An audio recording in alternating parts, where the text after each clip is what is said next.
Hey everyone, Katie Britt here. I am on my way to the floor to actually preside over the Senate for the very first time.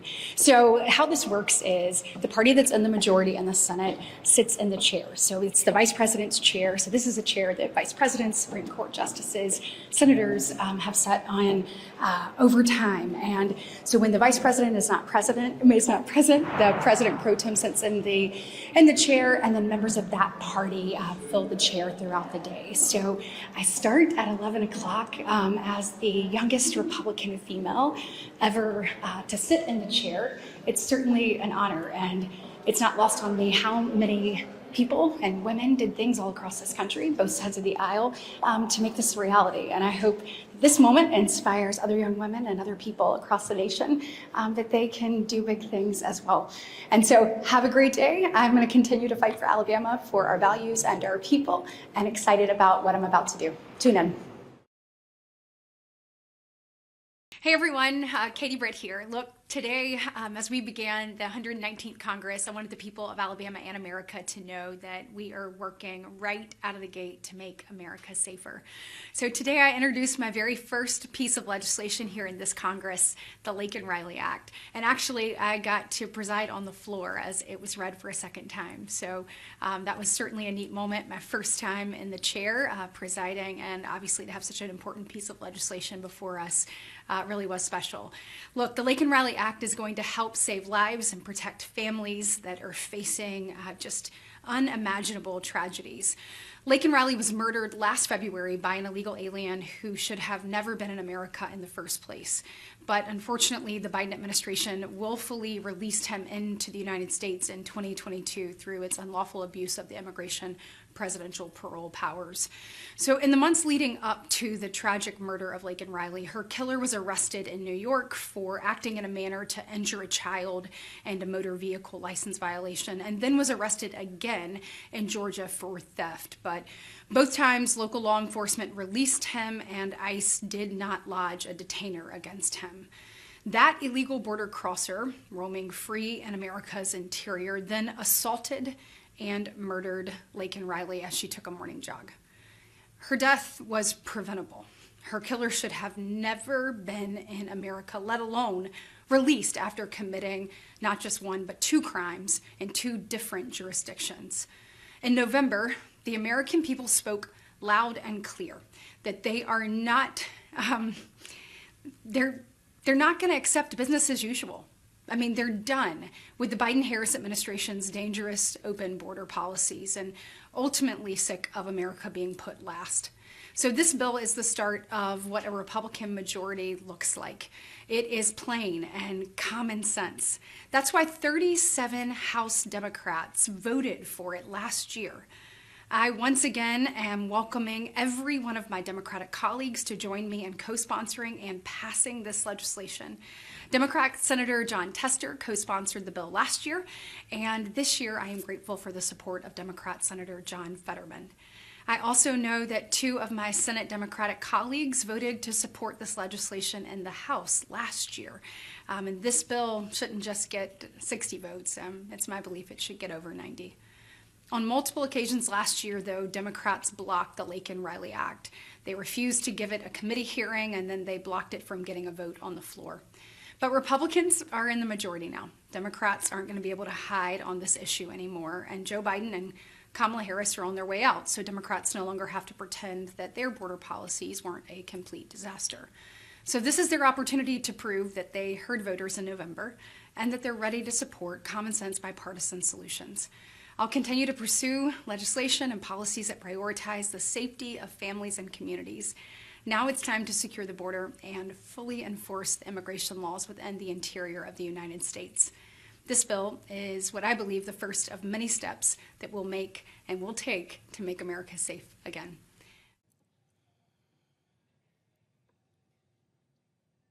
Mr. President. The senator from Alabama. I'd like to ask unanimous consent to dispense with the quorum call. Without objection. Thank you. On January 10th, 2002, Laken Riley was born into this world to her loving family. Tomorrow would have been her 23rd birthday.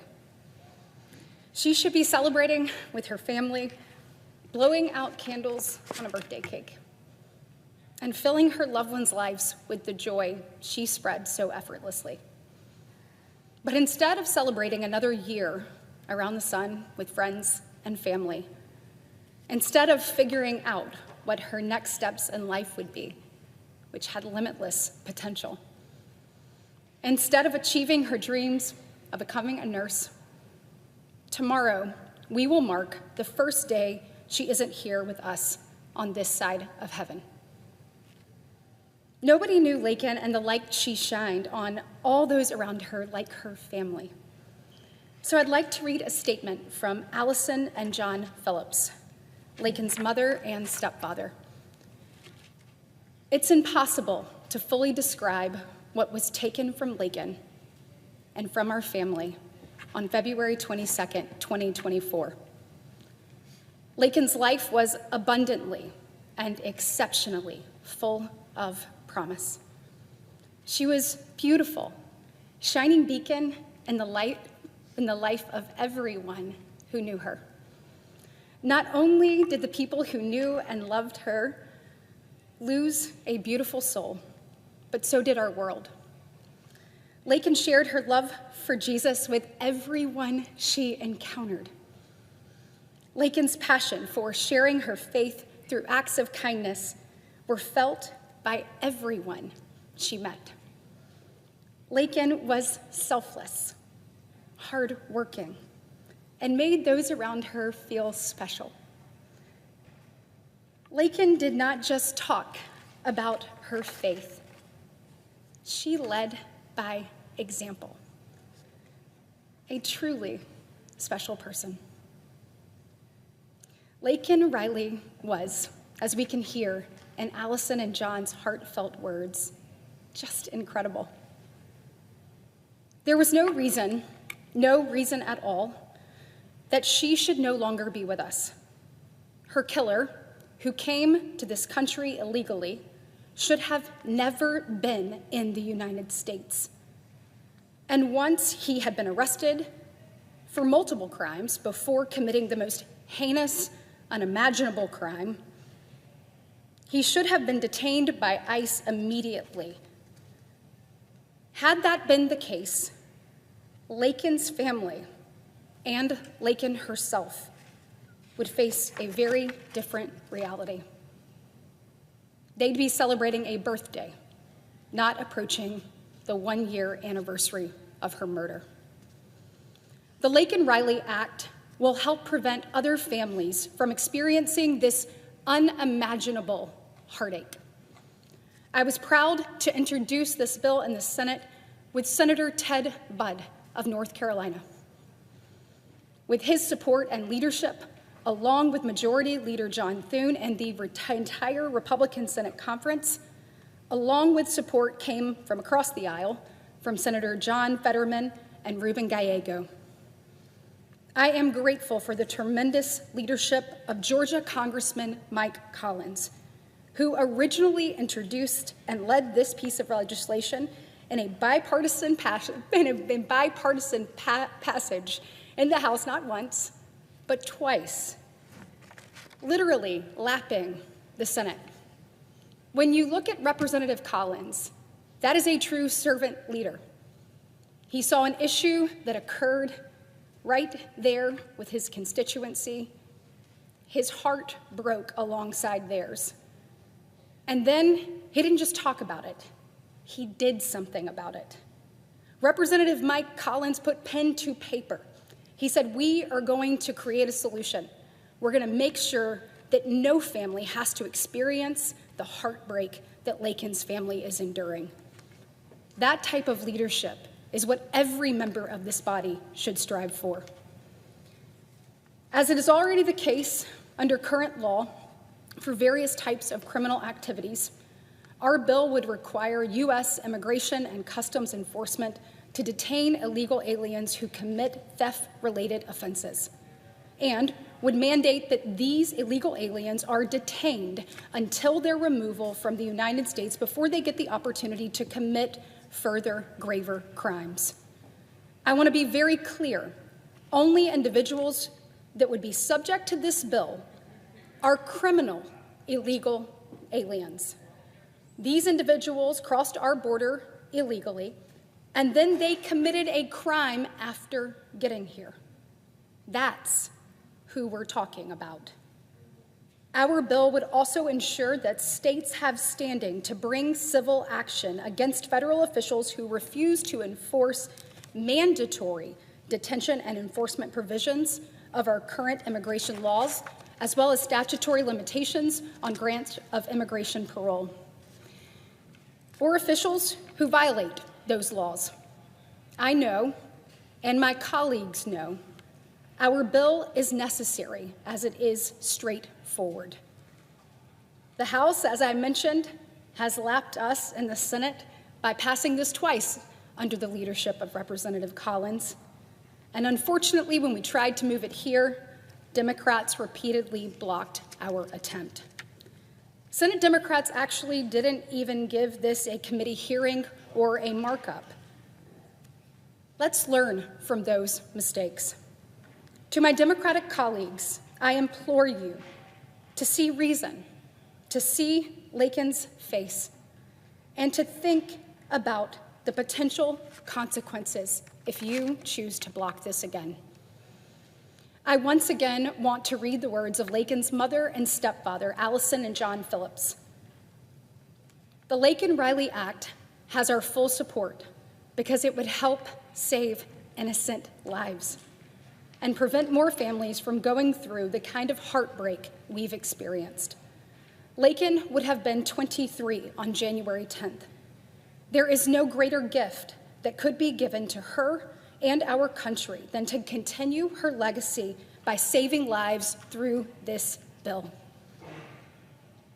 Every single member of Congress should be able to get behind this purely common sense bill that will make our country and communities safer. So to my colleagues, please listen to Allison and John, understand their pain, hear their pleas for action. They need us to pass the Laken Riley Act. Every American family needs us to pass the Laken Riley Act, and they deserve it. Today, on the eve of what should have been Laken Riley's 23rd birthday, let's honor her legacy and advance a bipartisan bill that will help us save American lives. Thank you, Mr. President. I yield the floor. Who knew? Could you talk about what has been a sea change from Democrats? I mean, Chuck Schumer did not bring this bill up and try to pass it or amend it. Now he's talking about supporting bringing it up. Yeah, You know, he voted for it. He voted for it. He talked about voting to bring it up, and now he wants amendments when a lot of times he brought up bills and didn't have amendments. I'm wondering if you see the election and what happened, that the Democrats are getting. I bet every one of my colleagues want to crack at that question. Look, this just shows that the Democrats, you know, how they've said they've had a communication problem on this issue, they haven't. They're just wrong on this issue, and they know it. And so what this shows you, I mean, I said it earlier, but you have the Senate Judiciary Committee that are supposed to be marking up bills that are going to make our country more safe and secure when it comes to immigration, that refine that process and make it work. And in the entire 118th Congress, they didn't mark up one bill, not one. And when we asked for this bill to be marked up, we said, let's do it, bring it forward, let's make it better, you know, let's talk about it. They wouldn't do it, and so we were forced to take it to the floor. Senator Ted Budd took it first. He tried to get it on the floor, they blocked it. I took it next with Senator Lindsey Graham. They blocked it. And so it's interesting now that they're willing to have this conversation. I certainly welcome it because the American people deserve it. But the truth is we wouldn't be in this posture if it weren't for the Biden-Harris administration and their open border policies. I mean, in the first 100 days that Biden came into office, he did 97 executive orders undoing the work that President Trump had done. They continued to turn a blind eye. You heard Senator Langford say it about abuse of parole, the Presidential Parole Authority. There have been numbers put forth in the Judiciary Committee, actually by Senator Lindsey Graham, saying that both President Obama and President Trump use the presidential parole authority on average about 5,600 times a year. And yet you look at what President Biden was doing, and he's paroling people close to 1 million people a year on average. It is completely and totally being misused, and Democrats know it. They absolutely know it. They know this is not sustainable. They see what's happening from coast to coast. You can't walk in one community that we serve where someone doesn't talk to you about a child, a cousin, a brother, a sister that died of a fentanyl overdose. You start hearing stories like Laken Riley, like Rachel Moran, like Jocelyn Nungary. One story is one too many, but they have become countless and way too consistent under the Biden-Harris administration. And I mentioned it earlier, y'all, but think about it. This has been the topic that we have discussed more than anything over the last 4 years.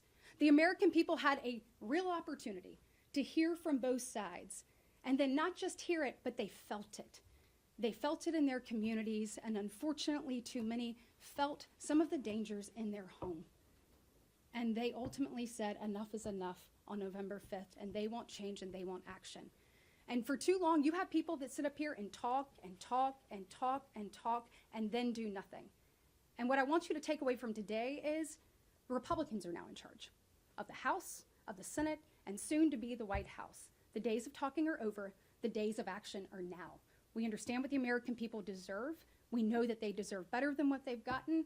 And under Leader Thune and his leadership, we're going to be moving things forward. But I'll let you take that one. Yeah, I want to make just a quick comment on that, and this will be brief on it. That you, not to correct, but you made the statement and said for Leader Schumer, he said he could not bring it up. He would not bring this bill up. If he would have brought this bill up, this is what we would have seen on the floor. We had an open debate, and we would have passed it. The House passed it last year. Leader Schumer would not bring this up, could not bring it up. Yeah.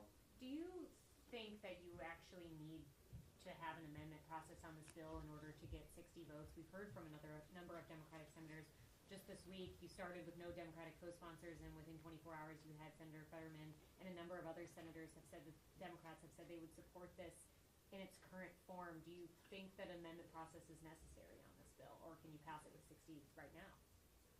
Well, I think that my Democratic colleagues have heard the American people. And so I think that they understand that we need action now. And so it would be my thought that we could likely pass this right now. If people keep their word and people are true to their constituencies and they actually put the needs of them first, it would be my hope that we could pass it right now. We're always up for improving and taking a look at it. And so that's what we'll be doing and making those assessments moving forward. Last question. Senator, what's your response to critics who have due process objections to the bill, saying that it would do the detention of those who are not just convicted but arrested for crimes, as well as the fact that the bill has no sort of exclusion for minors? Yeah, so if you think about it, when you come across the border, let's say you're seeking asylum, what is actually mandatory right now is for you to be detained while that process moves forward.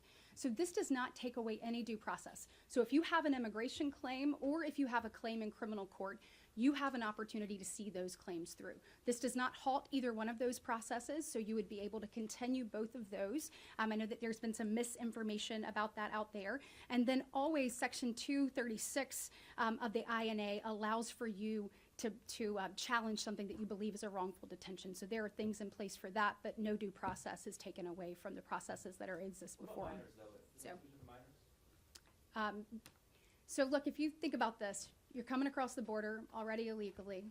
You take a look at what's happening in our nation, and you look at repeat offenders. And so if you're detained, if you commit a crime, you need to be detained and see that through. So they'll be given due process, though. Senator, Absolutely. Senator,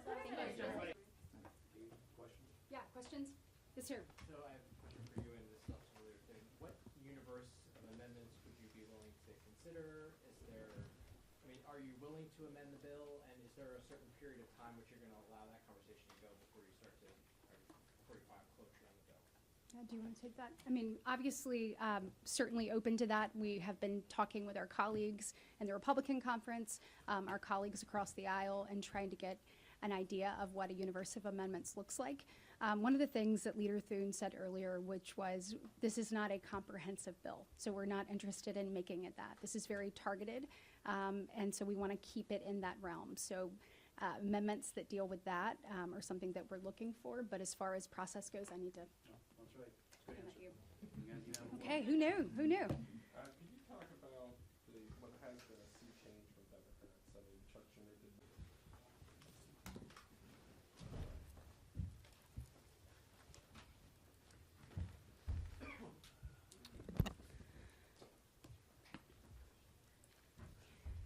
Good afternoon.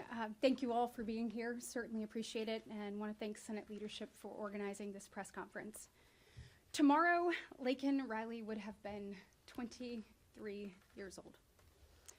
Her killer should have never been able to be in the U.S., especially after being charged with multiple crimes. Laken's murderer, while he should not have been here, had he been detained, this never would have happened. And her murder is actually the consequence of Biden-Harris open border policies. If you think about the last 4 years, there has been no more litigated issue than our wide open border. And the American people spoke loud and clear on November 5th and entered a verdict. And that verdict was they wanted a secure border and they wanted safety for American citizens. We are listening to the American people, and it seems that some of my Democratic colleagues are also hearing the American people today. They know that their open border policies will not work, and that common sense solutions like the Laken Riley Act are needed to keep the safety and security of American citizens at the forefront. I want to start by thanking Representative Mike Collins, who was gracious enough to be with us today. This is Mike's bill. Mike came up with this after her hearing and listening to the devastating impact of Laken being taken from us all too soon, listening to the needs of his constituents, actually trying to find common sense solutions, and bringing forth legislation that would actually achieve that goal. If every member of the House and the Senate actually was responsive to the needs of the people they serve in the way that Mike has been, this would certainly be a better place. Thank you, Mike, for your leadership. Thank you to Senator Budd, who also carried this piece of legislation here in the Senate. His leadership has been tremendous. Last year, when we went down to the floor, not once, but twice, to try to make sure that the Laken Riley Act could get heard, could be put in front of the American people, unfortunately it was blocked by our Democratic colleagues. And if you remember, in the 118th Congress, under Democratic control, the Senate Judiciary Committee did not mark up one single bill related to immigration. That's at a point where we have a wide open border, when we know over 10 million people have come here illegally, when we know that there are over 2 million known gotaways, where we don't know who they are, where they're going, or what their intentions are. In the midst of all of that, they did nothing. But today, because of the leadership of Senator John Thune, Leader Thune, we had an opportunity to change that. So Leader Thune, thank you for doing this. Thank you for putting this on the floor. I also want to thank Senator John Fetterman. John Fetterman stepped up along with all 52 Republicans that co-sponsored this legislation right out of the gate upon entry and put his name on this as well. Common sense solutions to keep Americans safe is what he prioritized and was willing to have the courage to speak up when no one else in his party was. This is a first step in making the American people's voices heard. Now listen, over the next couple of days, you'll see special interest groups try to kill this bill. If you are listening, if you are watching, call your senator today. Make sure they know how important this is. Make sure you know that this is the kind of work you want to see happen. You want to see people coming together and advancing common sense solutions to keep Americans safe and secure. So I say, let's get this done for Laken. Let's get this done so no family has to deal with the unimaginable that her family has been through. And let's make a difference, and let's put Americans first. Thank you. Leader Thune? Senator Britt. Thank you, Leader Thune. And thank you all for taking time to be here today. Look, we had a big step last week, but there is certainly more to be done. I am excited that some of our Democratic colleagues have heard the American people. There was no more litigated issue than this over the last 4 years, and America spoke loud and clear on November 5th. They want secure borders, they want safe streets, and they want us to actually accomplish something. That's exactly what this bill does. Had this bill been in law, Laken Riley would still be with us today. As many of you know, she should have celebrated her 23rd birthday last Friday. When we're looking at this, it's not only about her life and legacy, it is about preventing other families from having to go through the tragedy and heartbreak that her family has. It's also a first step in making sure that our nation is more secure, that our children from coast to coast are safe, and that we're actually doing the American people, we were actually doing for the American people what we told them we would do. I am hopeful that my Democratic colleagues don't revert back to last year's sentiment when they blocked this bill not just once, but twice. I also want to remind you that in the 118th Congress, the Senate Judiciary Committee that is responsible for marking up these bills did not mark up one bill that was immigration related. So I want to thank Leader Thune, this entire team, thank Senator Budd for getting this on the floor early and getting us an opportunity to actually yield results for the people that we serve. And I hope that my Democratic colleagues make the right choice. This week they have an easy one. It is between the open border policies of the Biden-Harris administration, or they can actually protect American citizens. I think that's an easy choice. Let's do this for Laken, and let's do this for our country. Thank you. Very partisan. Senator Britt. Thank you, Mr. Chairman. And thank you so much for being here today, and really glad to see your family. I had the opportunity to help them find where to come back in. Thank you, Senator. They are all so excited, and rightfully so, and so proud of who you are and the work that you've done. And speaking of, I think it is absolutely, completely ridiculous that anyone on the other side of the aisle would ever say that you were anything but immensely qualified for this job. From your time as a career prosecutor to then a two-time Attorney General of the third largest state with regards to all of the people that operated underneath you, with what you were able to achieve. It is truly remarkable. The United States of America could only be so fortunate if you were confirmed and to have someone of your caliber, of your intellect, and of your experience running a department that unfortunately has been run into the ground. So I think that is full-on gaslighting, which, by the way, I had to get my children to explain to me what that was. Not only that, but to act like you would be the one that would weaponize the Department of Justice. What I have heard you say time and time and time again is that you will follow the law. And this is coming from a side of the aisle that has allowed the Biden administration, by saying nothing, they've allowed them to go after parents who are at school board meetings, who want nothing more than their children to be taught and not indoctrinated. They have allowed them to go after people who are trying to practice their faith. And they have sat idly by while the weaponization of the Department of Justice has undermined the credibility and credence that Americans believe that they should have in equal justice under the law. So I know that you will, as you have said here, you will follow the law and you will return this department to where it should be in the eyes of Americans. So thank you. And I wish the gaslighting on the other side of the aisle would stop, because from my perspective, I'm over it. And I believe that's exactly what the American people have said too.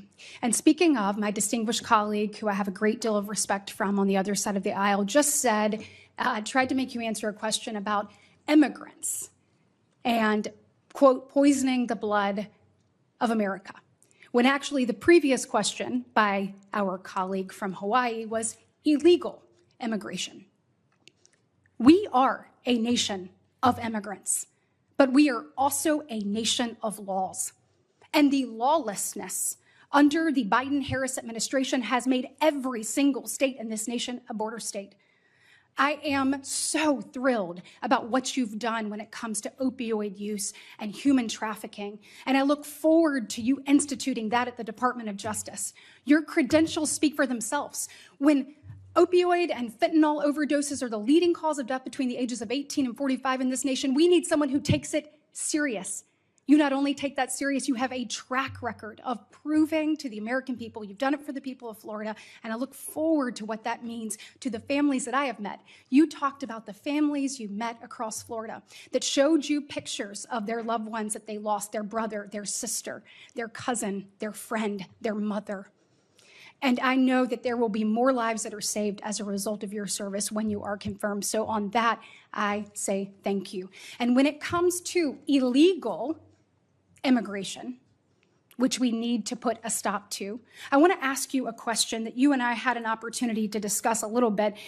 You share my desire, I know, to not only get away from the weaponization and wokeness that we are seeing in the department right now, but really prioritizing safety and security. And I want to say thank you for that commitment and your commitment to blind justice. When we are looking at illegal immigration, the Executive Office of Immigration Review within DOJ, there have been a number of things that we have talked about with that. And I know, as you are aware, some people call it EOIR, some people call it EOR, but it houses our nation's immigration courts. Over the course of the Biden administration, the immigration court backlog has grown from 1.4 million at the end of 2021 to 3.5 million at the end of 2024. Over that same period, the Biden administration pursued policies both at DOJ and DHS to foster a culture within EOR of failure to adjudicate cases. As an example, between FY25 and FY24, immigration judges failed to adjudicate over 340,000 asylum claims. That is compared to just under 13,000 non-adjudicated asylum claims in the previous 6 fiscal years combined. Between cases dismissed, terminations, administrative closures, and failures to adjudicate, EOR during the Biden administration has allowed around 1 million illegal aliens to remain in the United States on an indefinite basis. Now, I've heard Laken Riley brought up multiple times today. Having talked to her parents, no parent should have to go through the heartbreak and tragedy that they have. And we are working diligently to rectify that and ensure that we are keeping Americans safe and secure. But a House Judiciary Committee report on this issue appropriately called it, quote, quiet amnesty, what we're talking here with EOR.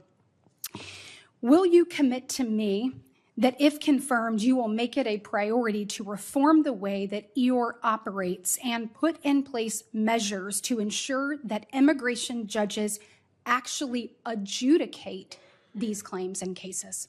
Yeah, Senator, thank you for meeting with me in advance. And I learned so much from you about this topic. And I look forward to learning more and working with you to do everything we can to make sure that functions properly. Thank you. If I am confirmed, Senator. Thank you. Well, you are going to be confirmed because America needs you. As a part of this effort, I hope that you will consider a number of things, including reinstating the performance metrics for immigration judges, similar to that were in place during the first Trump administration, and a reevaluation of the Biden administration's decisions and policies that have encouraged the use of administrative closures. And I assume I have your commitment to examine those issues thoroughly. We'll closely examine those, Senator. Thank you. Thank you. Senator Booker. Mr. Chairman. Respond. Thank you. Let's see. Mr. Cox, I'd like to start with you. I heard your comments with regards to both Pam Bondi, who we are here for today, and you heap praise on Attorney General Moody, who you work for as well. I'd like to say a public congratulations to her being named Senate designee and be the next senator from Florida. Oh, look, I get to deliver the news to you. So DeSantis just came out and said she will be joining us. I am thrilled. I mean, as a mom of school-age kids, to have another woman sitting right here next to me, fighting for the people that we serve, with what I understand is her brilliant intellect, her ability and her passion for the people of Florida, which I know she will bring to the United States Senate. I cannot wait to call her a colleague. So on behalf of me and all of us, welcome to Attorney General Moody's new Senate designee. We look forward to her taking the ranks. Might I respond or comment for just Sure, briefly? absolutely. Senators, you're going to love Ashley Moody. She is a wonderful person to work with. She's brilliant. That is, wow. Wow, Thank right? you for telling me. I'm so excited I got to tell you. Best thing about it is I can say I learned that in the United States In the Senate. United States Senate, that's right. And hopefully she will be up here just in the next few days after we confirm Senator Rubio, who's going to do an exceptional job as Secretary of State. So congratulations to Ashley, and cannot wait to serve with her. Thank you. So now.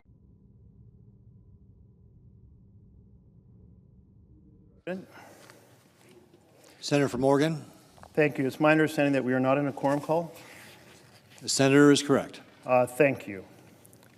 I've come to the floor to talk about the impact of the Laken Riley bill upon children here in the United States of America, and to suggest that we have a debate over several amendments designed to more appropriately treat our children that reside here in the United States so we do not end up doing significant injury to them, which I very much believe is going to be the result if we proceed without some changes.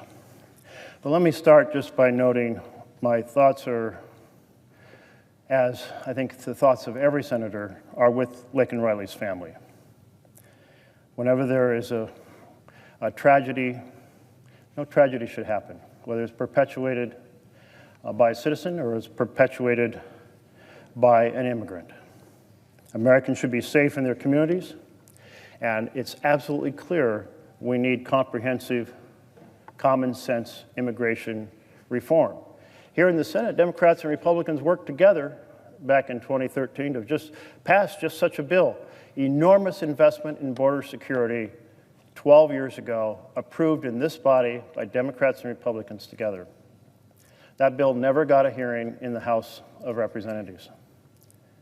So I hope we will, in fact, try to resurrect the spirit that inspired us 12 years ago in this coming year for comprehensive reform. This particular bill is very troubling in how it impacts children. I am troubled that a bill of such consequence and, quite frankly, legal complexity was brought to the floor without going through committee. Really, here in the Senate, the way to do responsible work on complicated, consequential bills is to have them go before committee so the committee can bring in all the experts necessary to resolve disputes and understandings about how the bill might work. From that common understanding, needed reforms can be implemented. But here on the floor of the Senate, where often only one or two of us are here at a time, there's no such consideration, and we can't bring experts to the floor here to resolve these issues. Now, my colleague from Alabama is here today, and when I propose that we consider certain amendments, I anticipate she's going to object, although I'll try to persuade her otherwise with the logic of my presentation. But I would say the core point stands, that this bill is consequential, it is complicated, and the potential impact on children is dramatic. So let's work to prevent something really awful from happening here in our country, because I know that's not the intent of my colleague. This bill, as written, requires ICE officers to detain individuals who have neither been charged nor convicted of a crime. Neither charged nor convicted. Children imprisoned without being charged or convicted of a crime. That's what this bill does. In the current system, children can be, in fact, detained, but it's at discretion on the front end and discretion on the back end to understand the whole of the circumstances. Is the individual a flight risk? Does the individual pose a risk to the community? Are we talking about An assault with a deadly weapon? Or are we talking about grabbing and eating an apple while walking down the aisle of the grocery store? That discretion is obliterated in this bill. If a 5-year-old girl in either of our states, I'm from Oregon, and Britt from Alabama, gets hungry and grabs that apple, the Laken Riley Act says that young girl, if arrested, must be put into an ICE prison. Must be, without discretion. And there is no provision in the bill to get that girl out. There is no required review. This is an obliteration of everything we understand about due process. A child arrested but never charged because there was, in fact, in the end, no evidence, no conviction because since there's no evidence, there's no trial, is still sitting imprisoned without recourse in an ICE prison. This is not the America I know, and I don't believe this is the America my colleagues across the aisle want. So I come here to say, let's work together to fix this bill. That's what we're looking to do today. So, I have 3 amendments, and I will explain each of the amendments before I ask unanimous consent to set aside the pending amendment so that the amendment could in fact be debated and voted on. The first amendment excludes children from this bill. If the idea is that mandatory detention should apply to adults, then let's exclude children. Children would still be subject to potential detention that exists under the current law at the discretion. And in fact, under current law, they can be detained with discretion even just for an arrest before they have been charged or convicted. But there's discretion involved.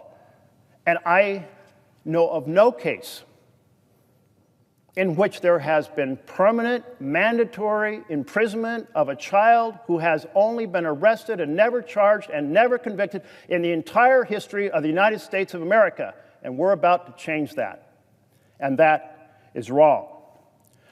So I ask unanimous consent to set aside the pending amendment so that I can offer my amendment, number 73, that there be up to 15 minutes for debate on the amendment, and that upon the use or yielding back of time, the Senate vote on the amendment without further intervening action or debate. Is there objection? Mr. President. Senator from Alabama. Reserving the right to object. Mr. President, with all due respect to my colleague from Oregon, he voted against even proceeding to this bill. Now he is attempting to force amendments onto the bill outside of the bipartisan amendment process that we are working through. And look, I get it. I understand the frustration when your caucus is working and your bill doesn't get called up to be voted on. But the truth is, we are working diligently to make sure that all voices are heard. And I also find it really interesting because for the past 4 years, under the failed Biden-Harris administration's open border policies, I have not seen one bill be brought to the floor from this side of the aisle to really focus on what's happening to children as a result of these policies.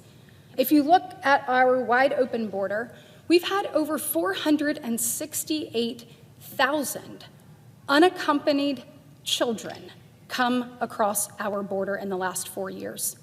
When you look at the numbers that HHS has put out, they admit to losing at least 85,000 children.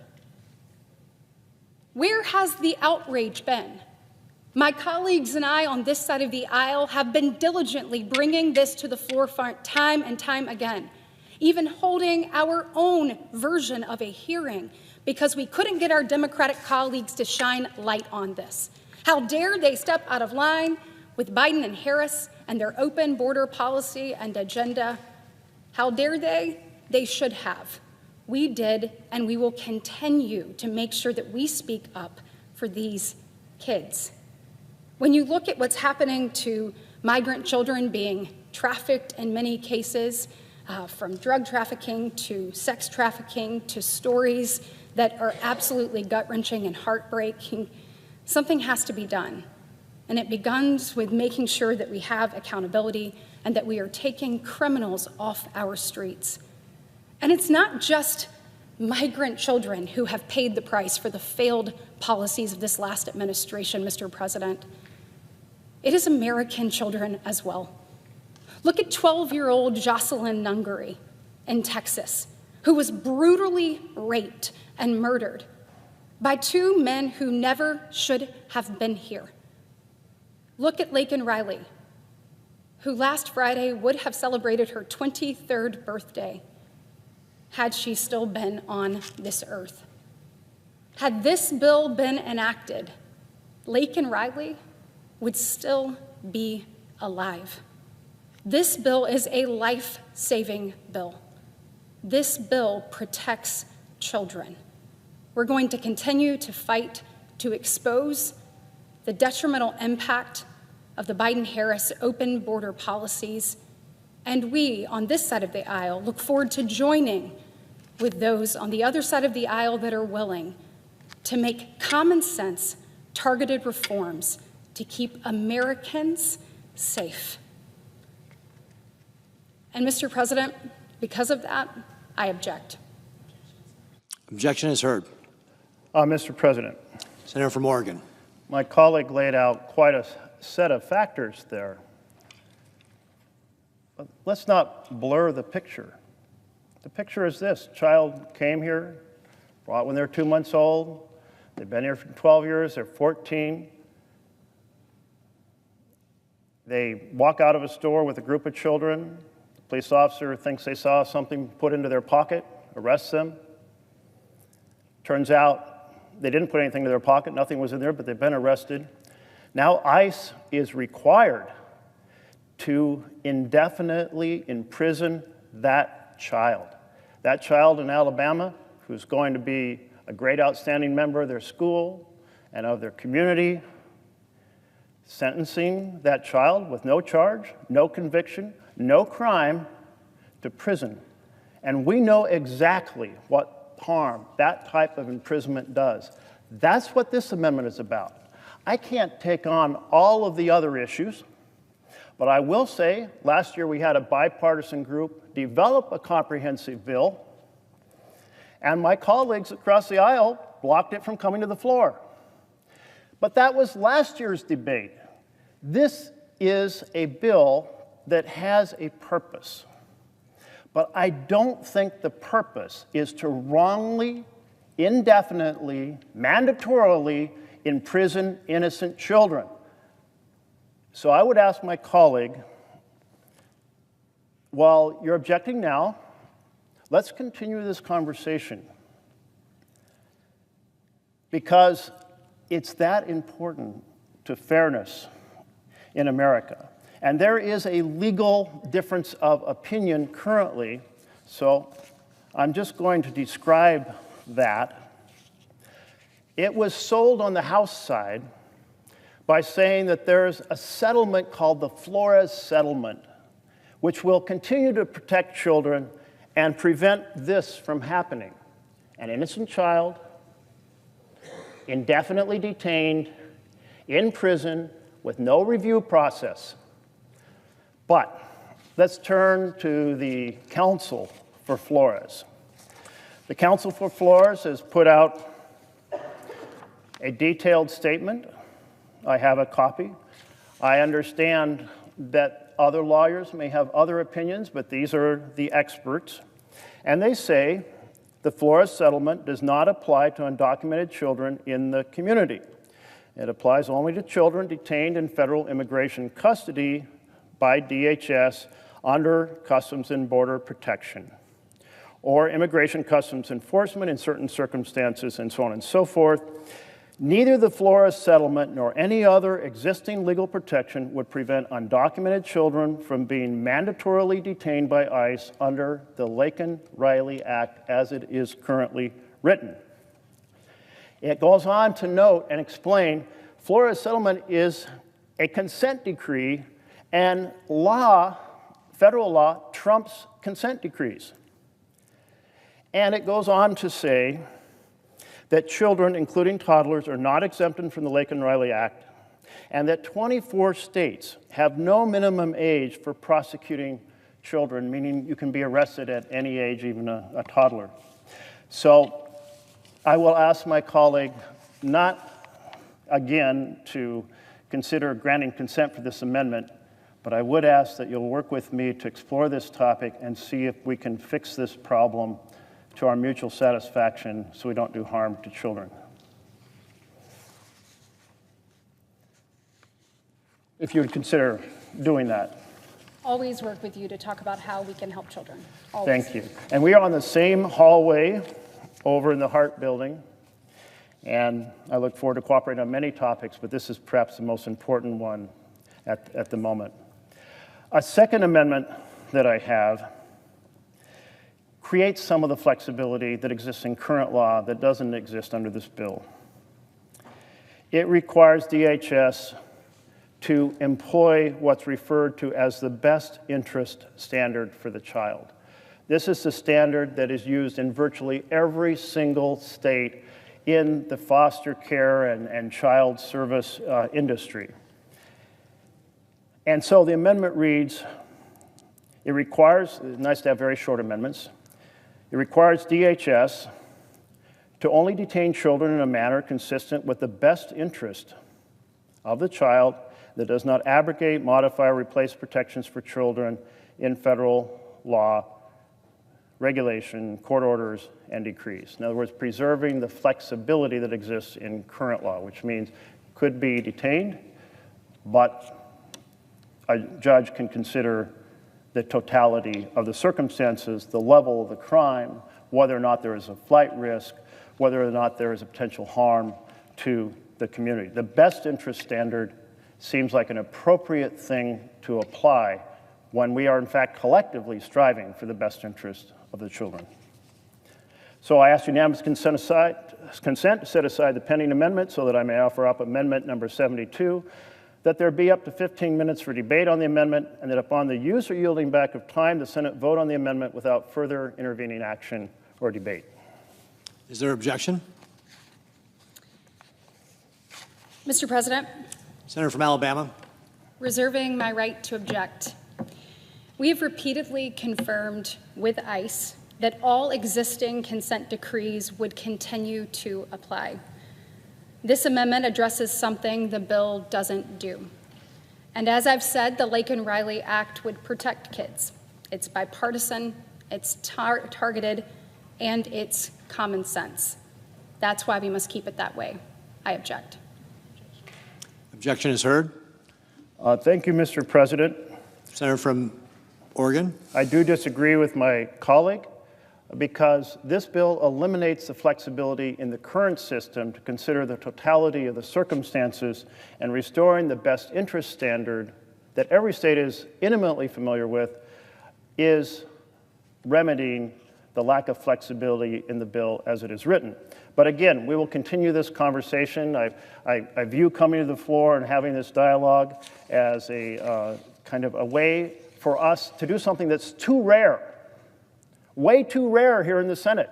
We rarely have these type of conversations in front of the American people, and I think it's important we have them, especially when there's some value that maybe we share the same value but have different interpretations on how that value will be impacted. I'm sure we share the same value on trying not to do kids wrong, and that's why I value this dialogue with my colleague and hope it will lead to the opportunity to resolve these issues. So I have a third amendment. And the third amendment is related to another aspect of the way children are affected, including American citizen children. Imagine the parent who goes to work, who's accused, I don't know, of stealing a tool out of the factory. And so he's arrested, or she's arrested. And now, under this bill, that adult has to be locked up, no flexibility on the front end, even though it turns out they did not steal the tool. They had nothing in their bag they had with them. The officer thought they did, they didn't. They never get charged. They never get convicted because there's no trial, because they're not charged. But that child who has maybe 1, 2, 3, 4 American citizen children at home waiting for them, they come home from school, no parent comes home. They have to be locked up under this bill. So we're not just talking about an impact in this bill on immigrant children. We're talking about an impact on citizen children. Now, I care about both, but I just want to note that there's been a conversation about this bill as if it only affects immigrants. No, it affects American citizens too. It affects the spouses who might be American citizens. It certainly affects the children who are likely American citizens. So, this amendment says that if an adult with children under 17 is subject to the mandatory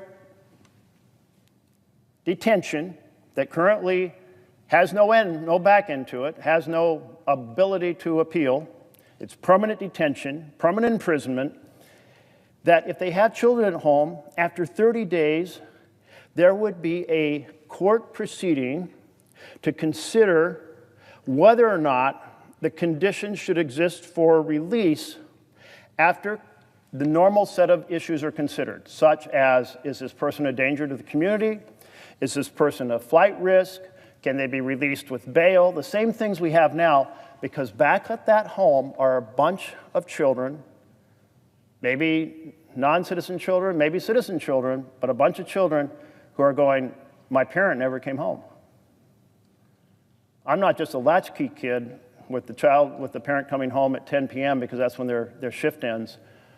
I'm a kid who doesn't know what the hell to do now, and my life has been shattered.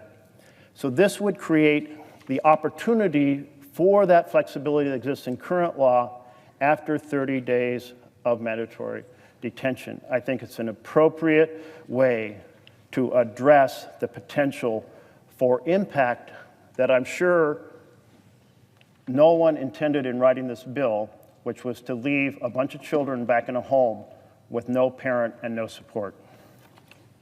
I ask unanimous consent to set aside the pending amendment so that I can offer amendment number 71, that there be up to 15 minutes for debate on the amendment, and that upon the use or yielding back of time, the Senate vote on the amendment without further intervening action or debate. Is there objection? Mr. President. Senator from Alabama. Reserving the right to object. Mr. President, we have heard a lot of things that are untruthful about this bill today. First off, no one's due process is taken with regards to their immigration proceeding that may be moving and the ability to see the criminal proceeding through to the end. At the end of the day, we have to make a decision, and that's the decision that is in front of my colleagues right now. Are we going to protect open border policies, or are we going to protect kids? I mean, we are seeing, just even in this conversation about carve-outs and whatnot, you've got teen migrant gangs running rampant in New York City, allegedly running theft rings with children as young as 11. Think about what you do when you think about each one of these things we've discussed today. If you were to carve out a certain kid or a certain age, you don't make that kid safer. You make them a greater target for the drug cartels, for the people looking to move crime. We have to make sure that we are taking a common sense approach to this. And at the end of the day, if you don't commit a crime, you're going to be good. And so I am here today to say it is time to pass the Laken Riley Act. It is past time to do that. Having a common sense targeted approach that does not fix everything. I hear my colleagues' frustration with regards to regular order of last year. I would like to echo that. You think about what we're dealing with right now. Mr. President, we have had over 11 million people come across the border under the Biden-Harris administration. Some people say that number is much higher. There's at least 2 million that came across the border that we don't know who they are, where they're going, or what their intentions are. You look at the non-detained docket we have here in our country, 7.8 million. You look at those who have been given their due process, 1.4 million have been issued their final orders of removal, meaning they've been given their due process, and we have said, you have no legal right to be here. We've got to do better at tackling every bit of that, and doing better starts today. We're not only going to do right by Laken Riley and her legacy, we're going to do right by the children of this country, making it safer and more secure. It's exactly what this bill does. It's a bipartisan piece of legislation, and we must keep it strong and keep it that way. So on that, Mr. President, I object. The objection is heard. Senator from Oregon. I was hoping those last two words were I object, but this is an important issue that's been raised, and we need to look carefully because there's no intention to leave a house full of children home alone when the parent poses no flight risk, has committed no crime, poses no risk to the community, and those children are being harmed. In fact, I do take factual dispute with a few of my colleagues' points. So you know that no due process has been taken. When you eliminate the discretion on the front end, you change due process. A judge can no longer say, this person has no flight risk, no risk to the community, has children at home, will put a high bond, they'll absolutely show up, we know all their relatives are, and that will be best because justice, if the person is subsequently charged, they'll be there for trial. That due process is stripped away on the front end. There is due process in existence now on the back end, where a person can challenge their detention and whether or not they should be there. In fact, during the previous Trump administration, there were children who were released with such challenges.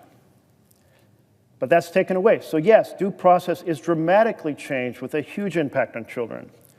And my colleague mentioned that we don't want children to be a target for gangs. Amen to that. Who is more of a target for gangs than children left alone in the home because their parent has been unjustly imprisoned? That it is exactly the opposite of what my colleague wants to achieve. So I know this conversation will continue, at least I hope it will. We are now under a filed cloture motion, which means the majority intends to close debate, probably on Monday. And yet, one Democratic amendment has been heard. One. The majority leader has said he wants to do things differently, that he wants there to be an amendment process. The amendment process I saw when I first came to the Senate consisted of standing up and saying, I have a relevant germane amendment.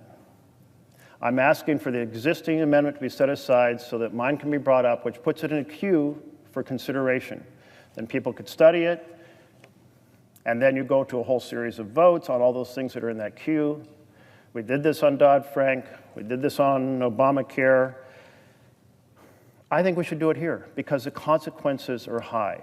But if that can't be done, then I would ask my colleague who has worked so hard on this particular bill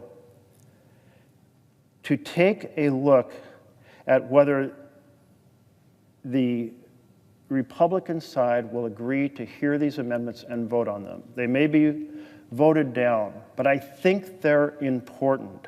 I think it's extremely important that kids not be wrapped up in this. They can currently be detained, but it's with discretion. of the circumstances.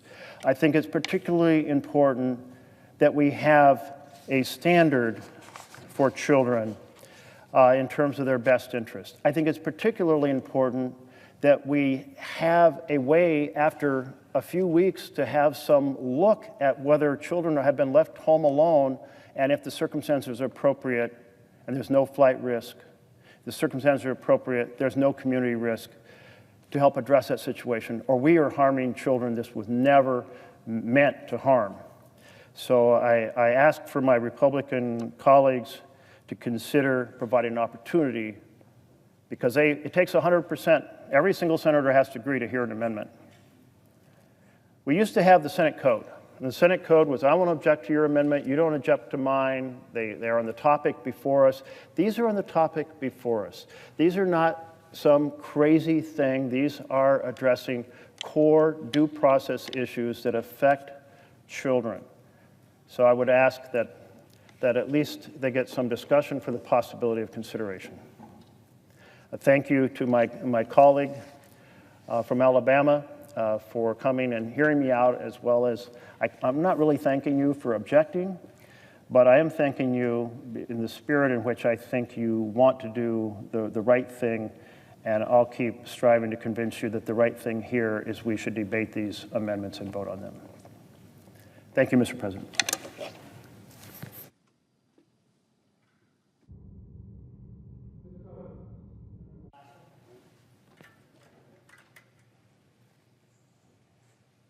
Thank you, and congratulations to the chair and ranking members. Certainly look forward to the opportunity to work with you both on our shared goals and be able to advance those for the American people. Mr. Turner, thank you for your willingness to serve at the highest level. To your family, welcome. I know that you all have got to be so proud. This is a special day, not only for all of you, but for Americans who want that hope again of the American dream and believe that your leadership will help lead them back to that. So thank you. There's obviously been a lot of talk about football this morning, and so on behalf of my family, I need to say go Pats. But would like to just say, obviously, your time in the NFL, having seen what that takes firsthand with my husband in that job, it is a grind. You know how to set goals. You know how to push through adversity. You know how to literally grind it out. You also know, as the chairman said, to never give up and that anything is possible. You also know what it means to be a part of a team, which is exactly what we need. We can't keep doing the same thing or highlighting what's supposed to be a star. It's got to be who's the best to put on the field to achieve the goal and achieve a win. And I look forward to seeing you do that at HUD. So I enjoyed our conversation in my office, learning about your experience in housing, learning more about what you did in the last administration, bringing opportunity zones to life. I thank you for your commitment to visit the state of Alabama. We look forward to having you, and certainly are proud of your past trips there and the work that you've done alongside so many tremendous Alabamians.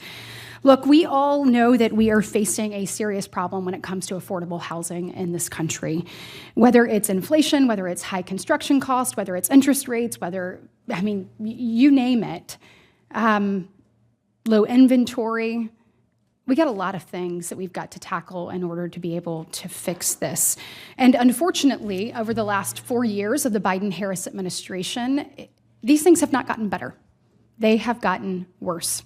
And so you are going to inherit a tremendous problem, but one that is critically important for people to be able to have their piece of the American dream and for so many to be able to have hope. I am thrilled about the Trump administration coming in, you being at the helm, getting focused back on solutions and getting real results rather than prioritizing overburdensome regulations or mandates or harmful price controls that ultimately only add fuel to the fire.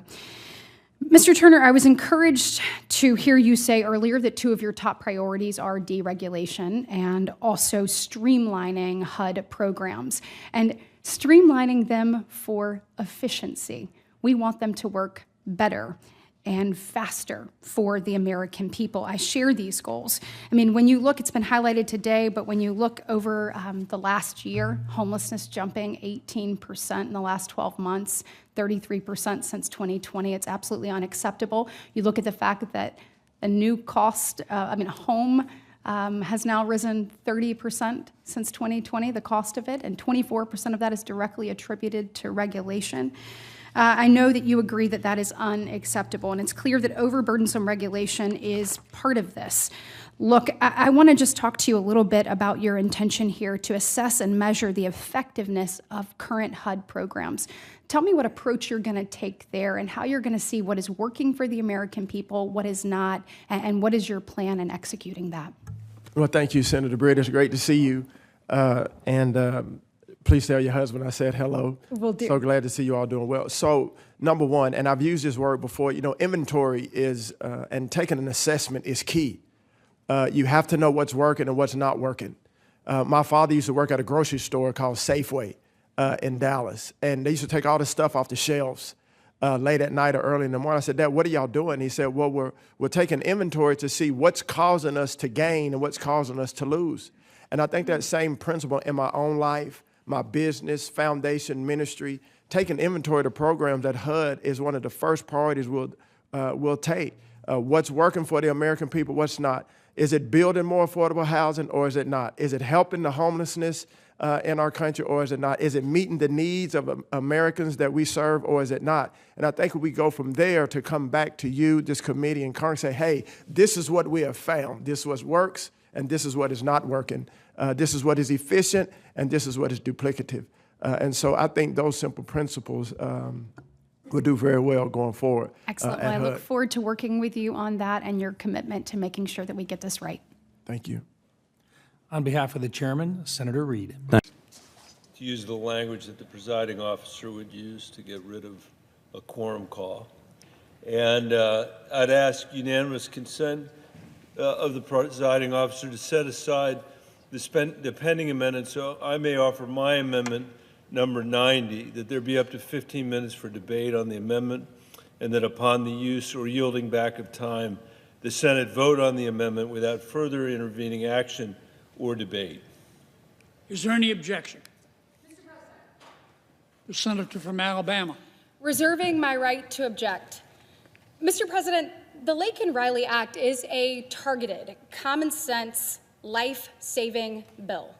This legislation adds crimes to the mandatory detention provisions of the INA and uses the existing framework of the INA. What this amendment would do is introduce new carve-outs that don't already exist. Mr. President, we have a crisis in this nation. Our border has been overrun, and every city across this country is paying the price. Today, we return to common sense. We return to practicality. If you come here illegally and you commit a crime, you should not be free to roam the streets of this nation. Our children deserve better, and that's exactly what we're giving them today. My colleague from Colorado speaks of DACA. Mr. President, of the 537,000 DACA recipients in this nation, there is not one that is under the age of 17.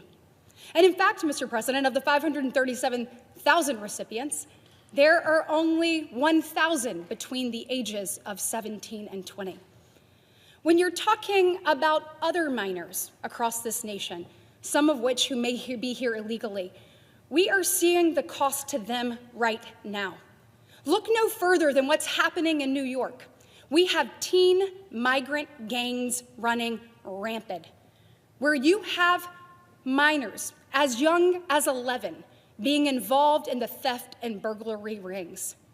Mr. President, what do you think you do if you carve out a certain set of minors? Do you think you make them more safe from the people looking to do them harm? Do you think the drug cartels all of a sudden say, hey, I'm going to leave them alone? No, Mr. President, that's not what happens. What happens, Mr. President, is each and every one of those kids becomes a greater target. They become more vulnerable to become a mule to do the work of the drug cartels and the human traffickers. Mr. President, again, now is the time to return to common sense. Now is the time to return to law and order. We are a proud nation of immigrants. We are also a nation of laws, and the lawlessness ends today. I could not be more proud of those that are choosing today to support the Laken Riley Act, because what we've done is we've decided we're going to stop talking and we're going to start achieving results. We are looking for targeted reforms. They're going to keep Americans safe and secure. It's exactly what the Laken Riley Act does. It honors Laken's life and legacy, a beautiful life and legacy. As her mother, Allison, and her stepfather, John Phillips, have said, she brought warmth to everyone who knew her, that she lit up every room, that she found ways to show kindness and her faith and her love for the Lord.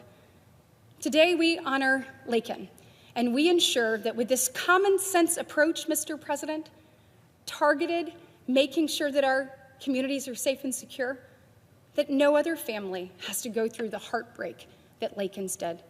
So, Mr. President, ultimately, I have to say no to this amendment, and therefore I object. Objection is heard. Mr. President. The senator from Colorado. Thank you, Mr. President. I thank the senator from Alabama for her work on the Senate floor and for coming over. I know this is a big day around the Senate, Mr. President. It's a big day for America, and it's appropriate, I think, that we should be here on this issue today, because over the coming months and years, we are going to be confronting a lot of choices to make, and I think it's critically important that as we make these choices, we do it in a way that is consistent with our values. Mr. President, throughout our history, generations of Americans have tried to secure our heritage as a nation of immigrants and a nation committed to the rule of law. Both of those are important. And when we've fallen short, which we have from time to time, we have battled back to reclaim these moral values. Our enduring commitment to this imperfect but principled work is why 21st century America has one of the most dynamic economies, vibrant cultures, and an important reputation throughout the world as a beacon of freedom. That reputation, by the way, is not assured. That is a reputation that has to be earned by our nation every single day, Mr. President. Although our founders were famously suspicious of overreaching by the federal government, they recognized the obvious national imperative, the national security and foreign policy imperatives, and the problems that would arise if every state and county and city, Mr. President, were to enforce its own immigration laws. And that's why the Constitution of the United States says that the Congress, working with the President, should administer those laws. And they therefore logically assign the responsibility to our national government, not to our state government, not to our local governments, to enforce our immigration law. Throughout our history, the American people have been welcoming to new immigrants, and sometimes less so. Understandably, chaotic and changing circumstances like the ones we face today sometimes raise alarms among the American people. Unfortunately, in our time, and I would agree with the senator from Alabama on this, we have not addressed the chaos at the southern border of the United States. And politicians have used this crisis for years to divide the American people on one side of the partisan divide and as another. And as a result, the failing immigration system that we have has only become more broken. The thing that I want to make sure of is that as we think about the chaos that we're facing, the complexity that we're facing, is that we don't, as we have occasionally in the past, abandon our values and our commitment to the rule of law. In more inspired times, we've used these crises to actually burnish our great global advantage as a nation of immigrants that's committed to the rule of law. In 2013, Mr. President, we had what was, in my view, an important chance to embrace those values with the Senate's work on the Gang of Eight. The senator from Alabama might remember it. To her, that seems like ancient history. I was one of the members of the Gang of Eight. I was a lot younger than I am today, and so were the other members of that gang, too. But we seriously tried to take on meaningful immigration reform in this chamber. We had a tough but fair pathway to citizenship for those who could earn it in the United States. We included the DREAM Act. We had a massive overhaul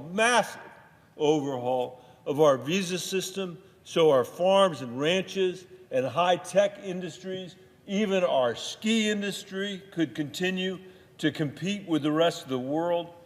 We had $46 billion of border security money in there. I hate to think, Mr. President, what that money was in real dollars today, what that $46 billion would look like today.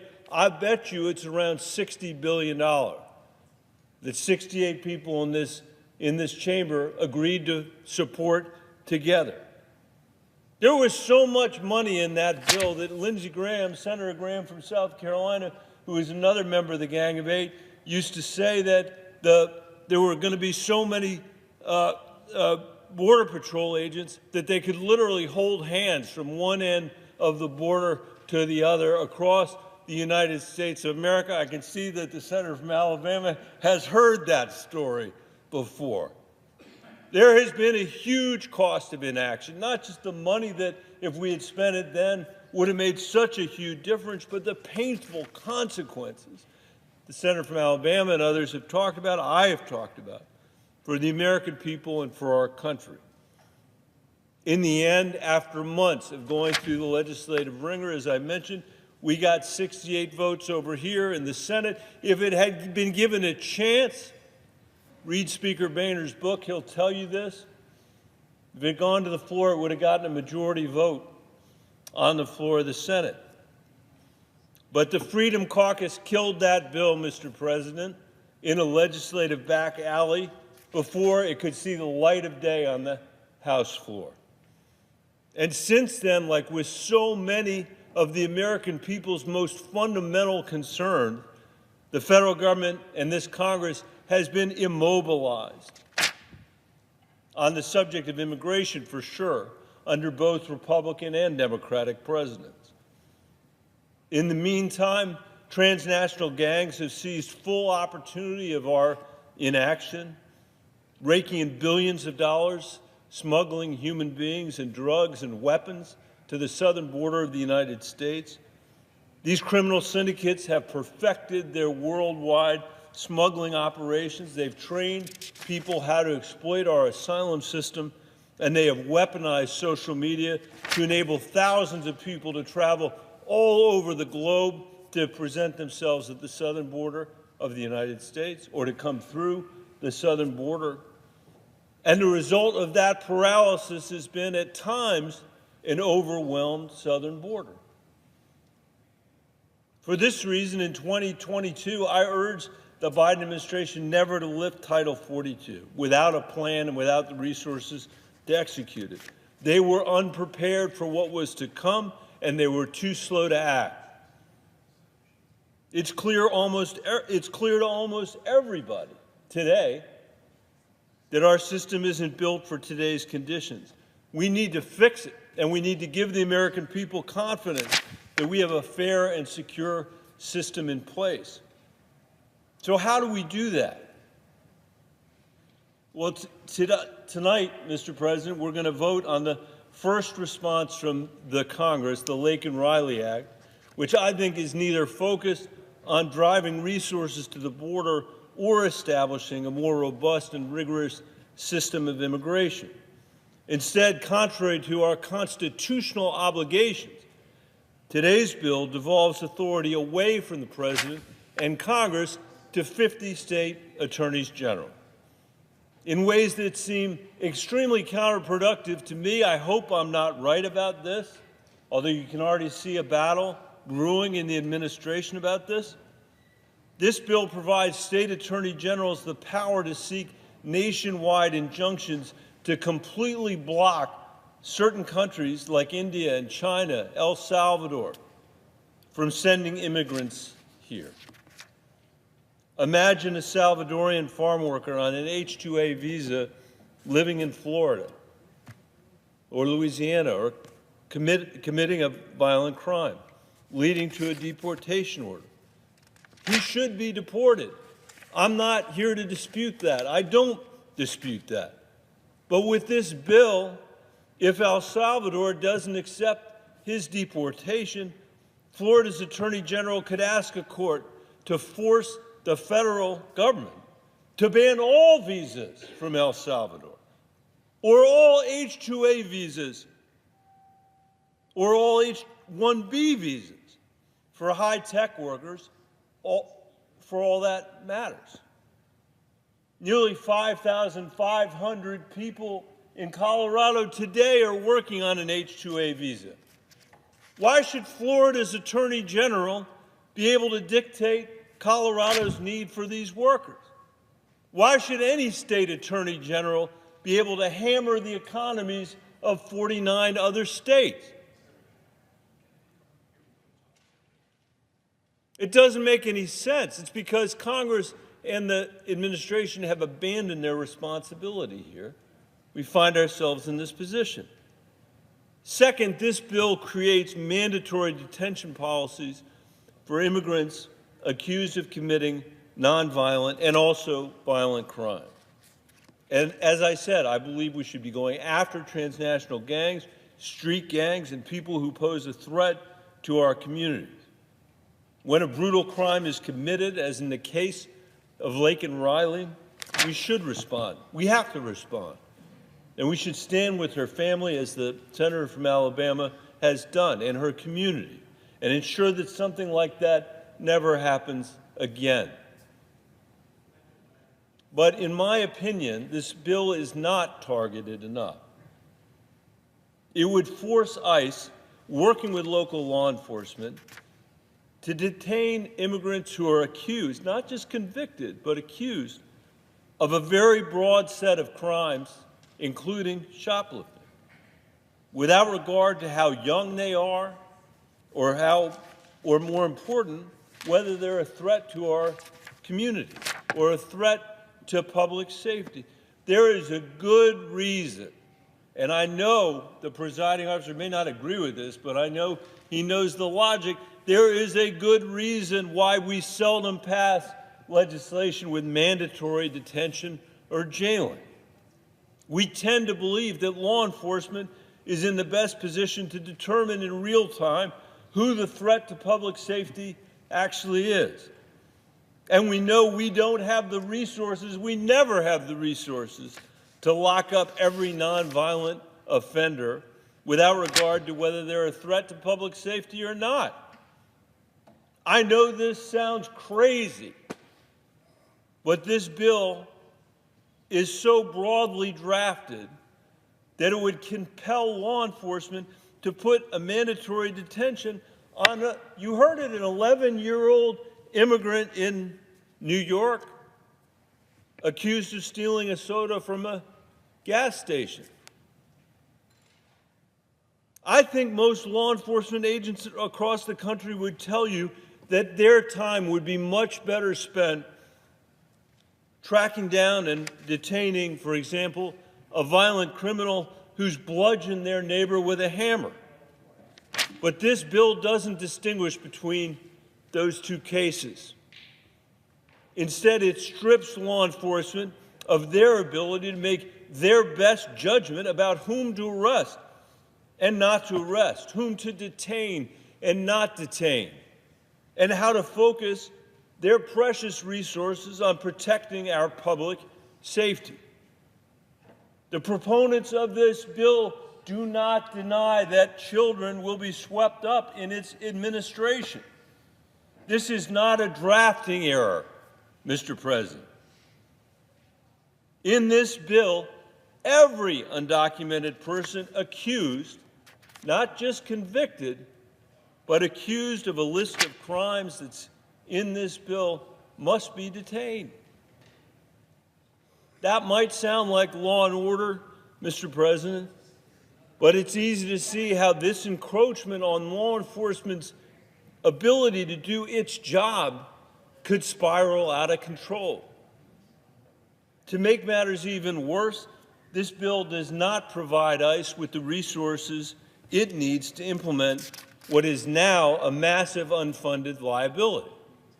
And I know that the proponents of the bill say they're going to fix that problem, but just so you understand, ICE says this bill is going to cost $27 billion a year. That's their number. I've heard much higher numbers than that. Let's take their number.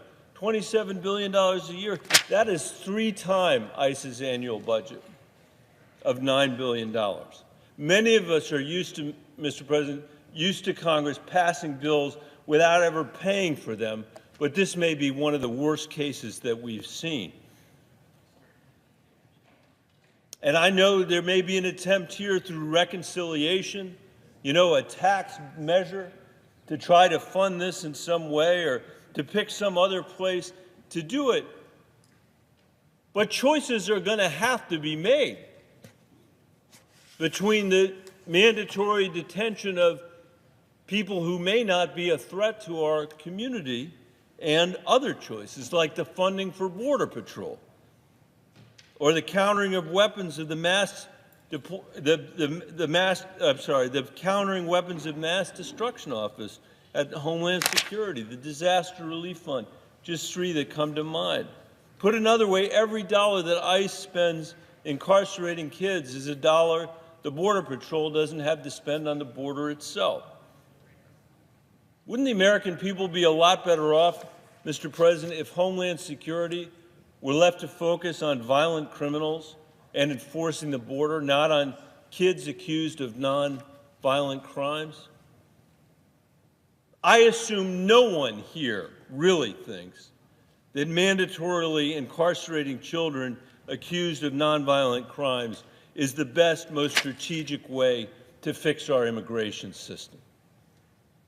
We certainly don't want a repeat of the images of children caged in chain-linked enclosures screaming out for their parents. Federal law enforcement, Mr. President, does not want a repeat of that, least of anybody. And I doubt any of us would want private prisons managing that outcome either. That episode was a shameful part of our history. It falls into that chapter of our history. In another one of our more shameful immigration failures, Congress has never addressed the status of the Dreamers. The senator from Alabama made this point when she said that there isn't a dreamer in the country that's less than 17 years old. That's because, notwithstanding the American people's overwhelming support for dreamers who know no country other than the United States, that we have been unable to rationalize their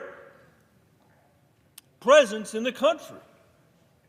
But 3 million dreamers who, after all these years, are now middle-aged nurses and teachers and small business owners with families of their own, are also vulnerable. I would ask Senator, the presiding officer, for 2 additional minutes. Is there objection? Thank you. Without objection. Thank you, Mr. President.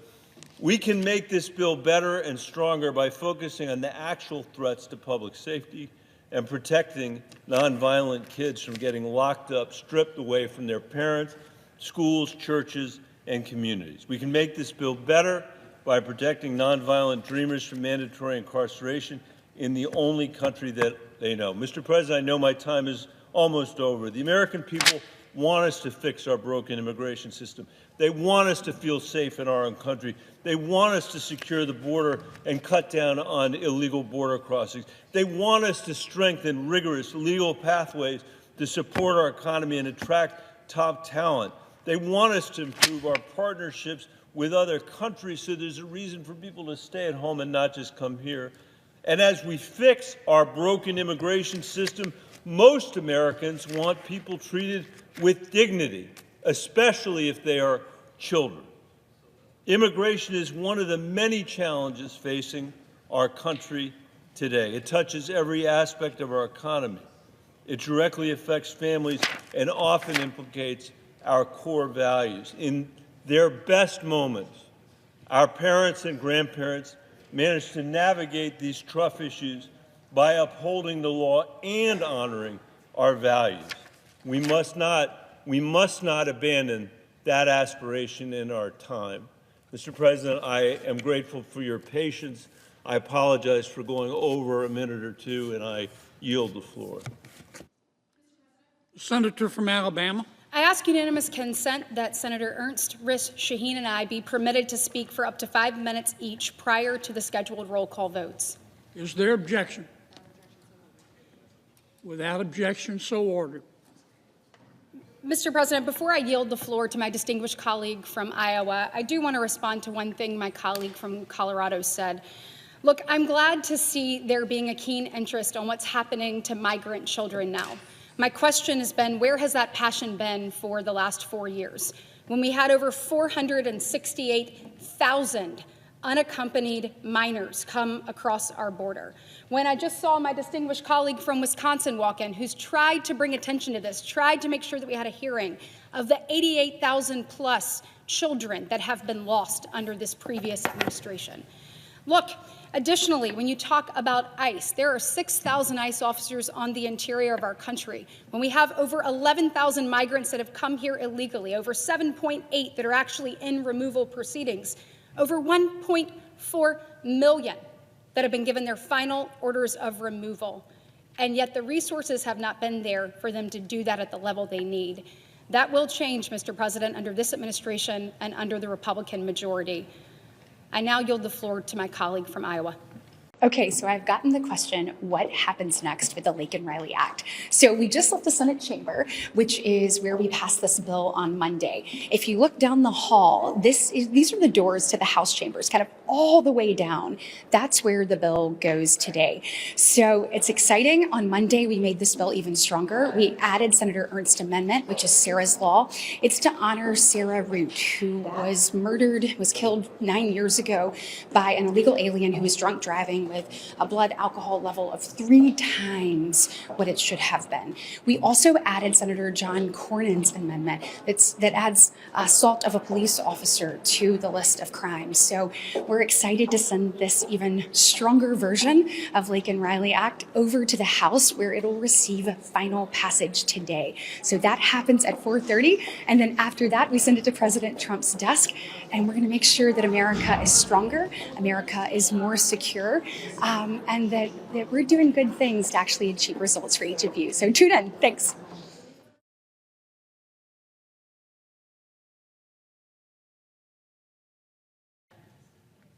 The senator from Alabama. January 2025 has been a turning point for the United States of America. President Donald Trump's inauguration marked the beginning of, as he put it, a new golden age for America. And our new president unveiled a list of executive orders undoing 4 years of decline in his very first week in office. He's already reversed a number of the failed Biden-Harris policies that weakened both security at our border and enforcement in our immigration laws in our nation's interior. He's taken action to end catastrophic catch and release policies. He reinstated Remain in Mexico.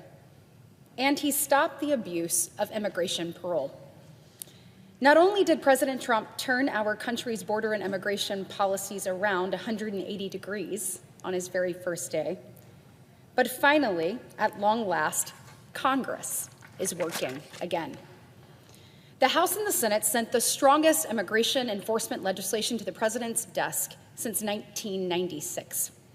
After nearly a year of working to get the Laken Riley Act through, it is finally mere hours from becoming actual law. We are finally on our way to ensuring that criminal illegal aliens are off our streets before they can commit the most heinous crimes imaginable. Providing our states the ability to compel the federal government to do its job is something it also includes, and the enforcement of the laws that are actually on the books.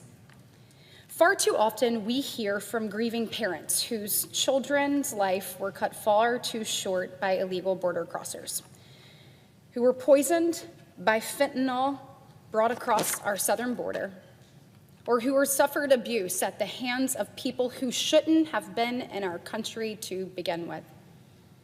The American people have heard enough of those stories, and on November 5th, they told us they wouldn't take it any longer. The results of the November election were a signal from the people we represent to the lawmakers meant to act on their behalf. They were a verdict from the American people that Washington had for far too long become guilty of overlooking the problems that actually matter to the people we're here working for. With the Laken Riley Act, we've started to deliver on that verdict, but we're not done yet. The Laken Riley Act addresses the important problems of criminal illegal aliens already inside our country. But interior immigration enforcement is only one aspect of the problem we face. There's another priority we must focus on: preventing criminals from entering our country to begin with. That's why I've reintroduced the Wall Act. It is long past time to finish construction of a wall on our southern border, and this bill would put us on the path to doing just that. It would appropriate funding necessary to finish the wall, and it would allow President Trump to do so without raising taxes on U.S. citizens or increasing our national debt by a single cent. In fact, we would fund the wall by fixing yet another issue with our immigration system. We would eliminate taxpayer-funded entitlements and tax benefits to illegal aliens. Not only would taxpayers stop having to foot the bill for illegal aliens, but we would also close the loopholes that illegal aliens are taking advantage of. Meanwhile, the benefits intended for citizens and legal residents would truly only go to citizens and legal residents. Solving another problem, the Wall Act would impose monetary fines on illegal aliens and immigrants who overstay their visas. We'd finish building the wall, and we would save money while we're at it. The Joint Committee on Taxation estimated in 2018 that enacting the provisions in the Wall Act would save us $33 billion over 10 years.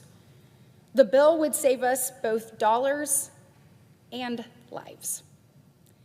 And what could be more important than the task of keeping our country safe and restoring financial responsibility, Mr. President? Just like the Laken Riley Act, the Wall Act is common sense. And most importantly, it delivers to the American people what they've demonstrated they want, need, and deserve. It's the first move towards making sure that our immigration enforcement and border security agencies have the funding they need to carry out the will of the people. We must fund construction of the border wall, but we can't just stop there.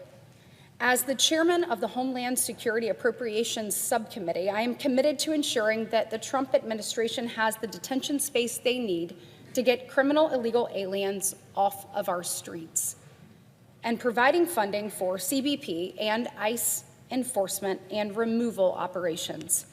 So these agencies have the personnel, resources, and technology necessary to fulfill their missions. And that, Mr. President, is a long time coming too. As long as civilization has existed, both leaders and citizens have understood that the most important role that the government has is to provide security for the people who live under its jurisdiction. From the White House to both chambers of Congress, the Republican Party is committed to getting our country back on track. to responding to the demands of the American people that they made to us this last November, securing our border, removing criminal illegal aliens from our streets, and providing a safe, orderly nation for the American people. There is no greater responsibility we have, no higher calling we can seek than making America safe again. We've heard the American people's voices and we understand the call. Now let's heed that call and pass the WALL Act. Let's continue to turn our promises made into promises kept. Thank you, Mr. President. I yield the floor. Thank you, Mr. Chairman. I appreciate it. Mr. Patel, thank you so much for being here. To your family, I know that this has to be such an incredible moment. Congratulations, and thank you for taking time to be a part of this with all of us. Look, I have been diligently listening over the last few hours, and what I have heard you say is this, that your duty is to protect American citizens, that you will work to uphold the Constitution. I have heard you say you're going to get back to making sure you focus on violent crime. You said, I want children to have parks to play in, not needles to walk on. You said, I'm going to let cops be cops. You said, we've got to get back to having full transparency. You said all requests will be responded to, and all members of the Judiciary Committee, for that we say thank you. You said you were going to have the backs, as you always have, of law enforcement. You reminded us about being embedded in SEAL Team 6. You said our law enforcement officers deserve the very best. You said you know and you will not allow there to be victims of government overreach because it has happened to you. You talked about having no intention of going backwards. You have talked about making sure that we actually address drug overdoses.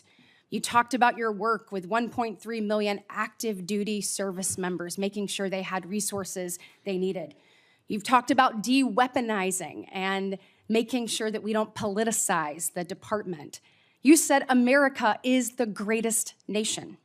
You said you believe that because you believe in the rule of law. You have told me personally, gone will be the days of identifying a person and looking for a crime. You have said everything you do will be factual and constitutionally based. You have said there will be no targeting based on someone's faith.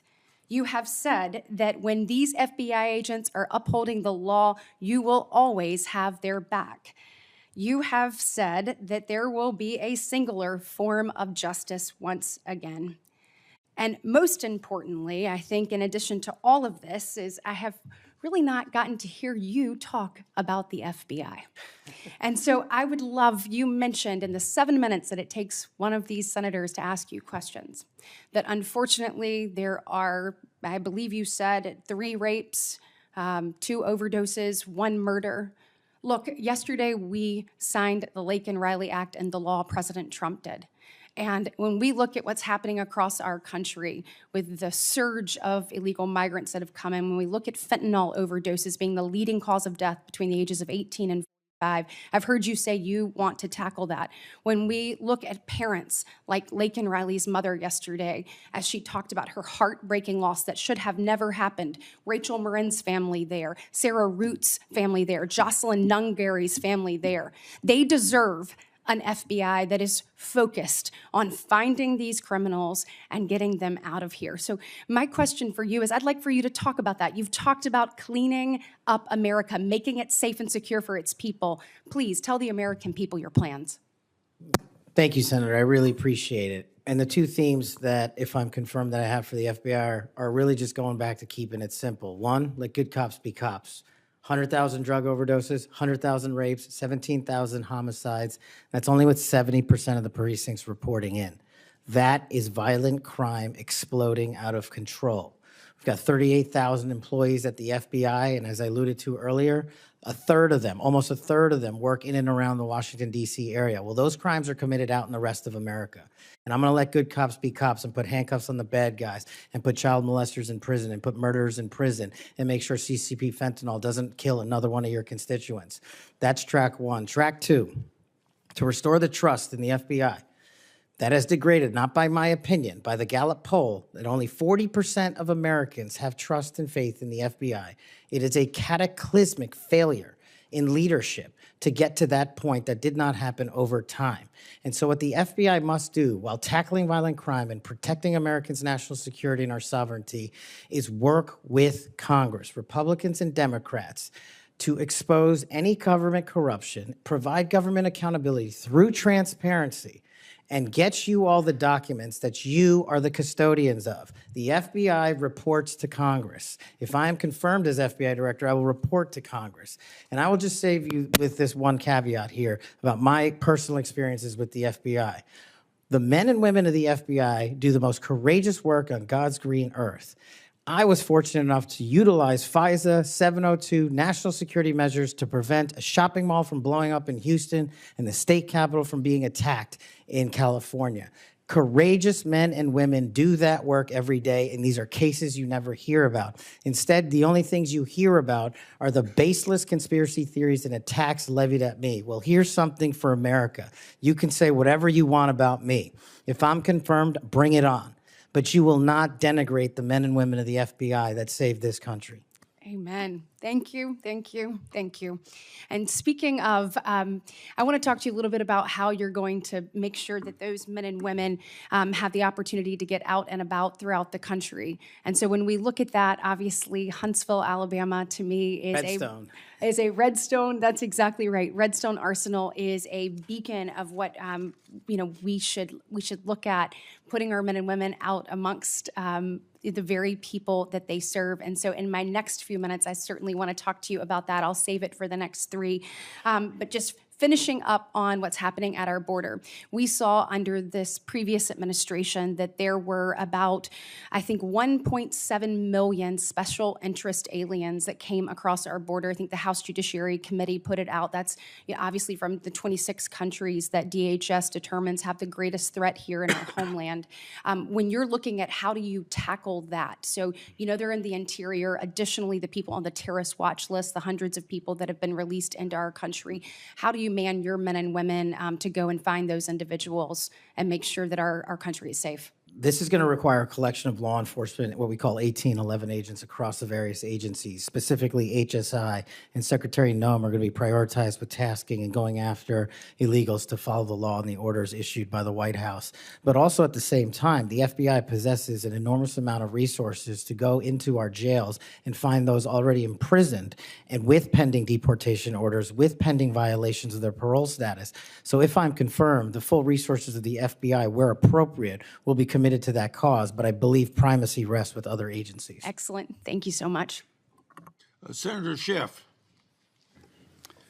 Mr. Patel, I want to continue on a brief topic I mentioned earlier and one that we discussed in my office when you came to visit in December, and that is Redstone Arsenal and the FBI assets and the men and women that will report to you when confirmed that are there in Huntsville, Alabama.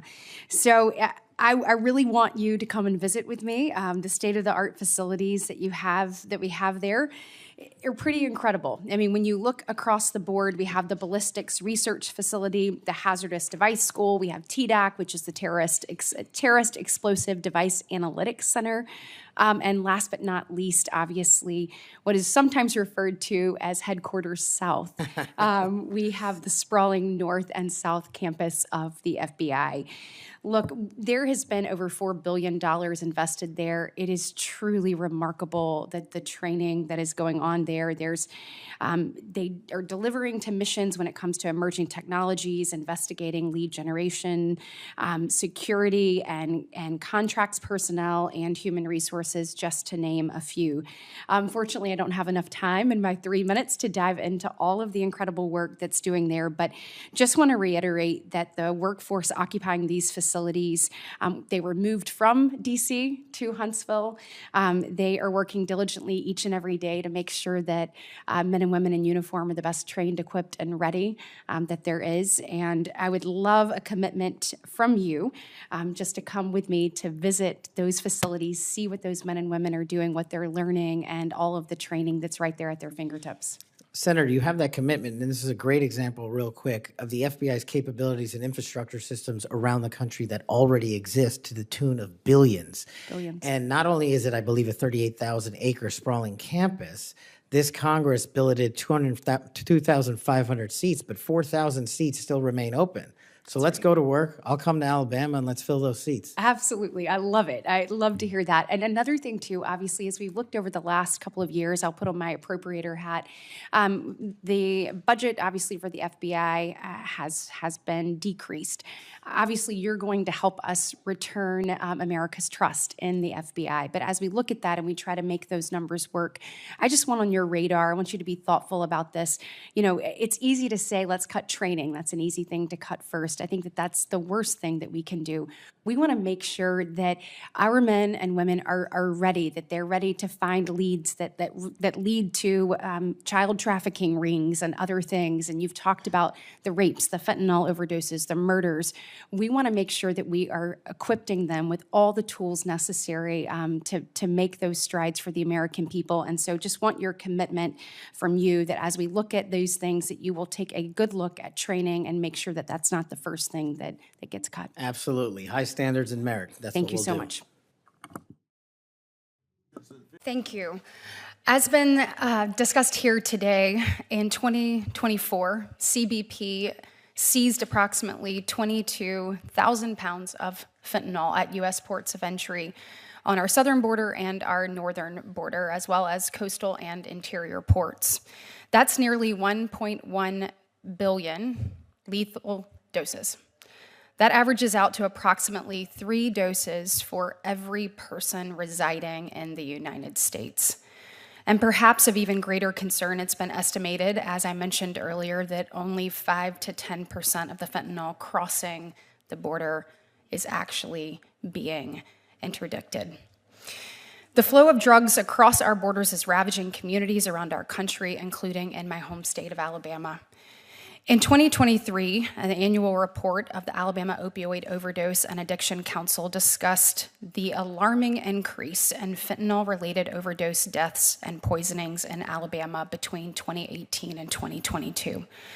In 2022, Alabama's SBI seized a total of 8,300 grams of fentanyl, which is equivalent to 8.3 million lethal doses, enough to kill everyone in the state of Alabama, plus 3 million more.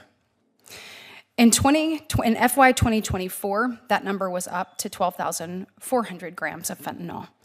So let's be clear, these numbers increasing actually represent more devastated families and more deaths.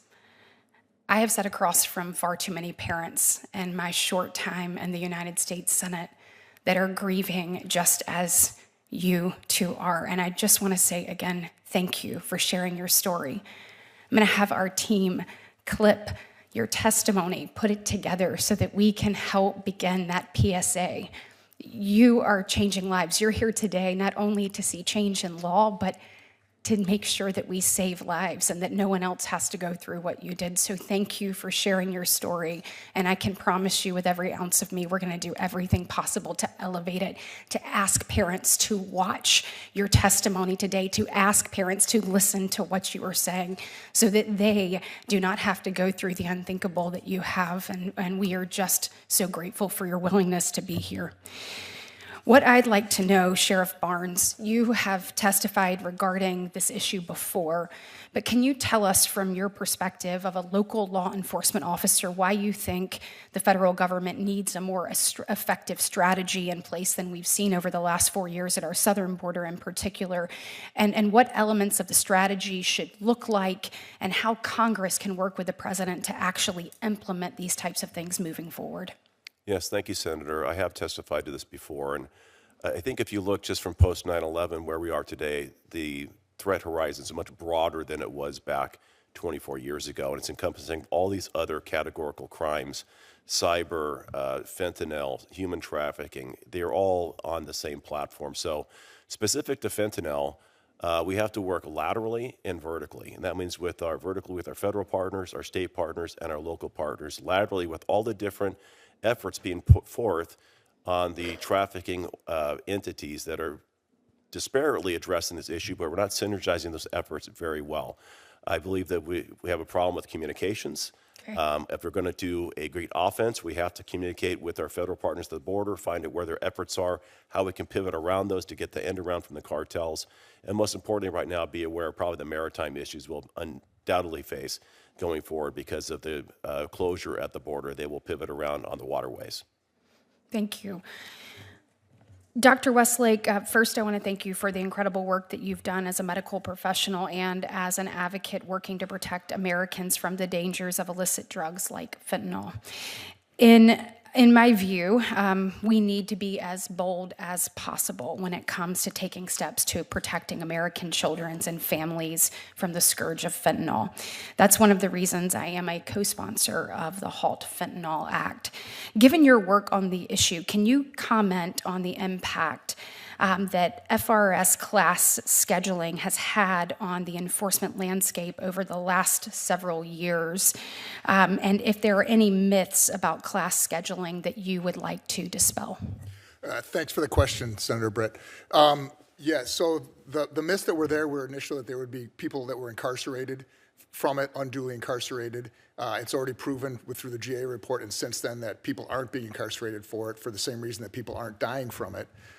Is because it doesn't exist, and that's what it does. This is, I don't envy the job that you have up here on the dais of addressing the, one of the things you address is the illicit fentanyl scourge. But one thing that's the lowest hanging fruit you can address is just permanently scheduling fentanyl-related substances. There's no impact on criminal justice that's negative. It saves people's lives. It's a proven strategy. It's a win. It's bipartisan. 70 votes in the House last session, probably more this session. So I encourage that to happen. Thank you. And thank you all for your time today. I am going to recognize Senator Moody. And also, this is the fastest rise to the top ever. You will be chairing this committee as I go to vote. And it is appropriate. The senator from Alabama. On April 1st, 2020, United States Marine Corps veteran Jaime Peralta lost his 16-year-old son, Daniel. That dark day, Jaime found Daniel laying on his bed, non-responsive. Ultimately, seeing what looked like to be a half tablet of oxycodone on his dresser. Paramedics arrived and tried their best, but Daniel's brain had gone too long without oxygen. 5 days later, Daniel's parents had to make an unimaginably difficult decision to take him off of life support. Soon, after Jaime got a call from the Los Angeles County Sheriff's Office, he ultimately learned that that pill was not an oxycodone pill. It was actually fentanyl, made to look exactly like a pharmaceutical-grade oxycodone.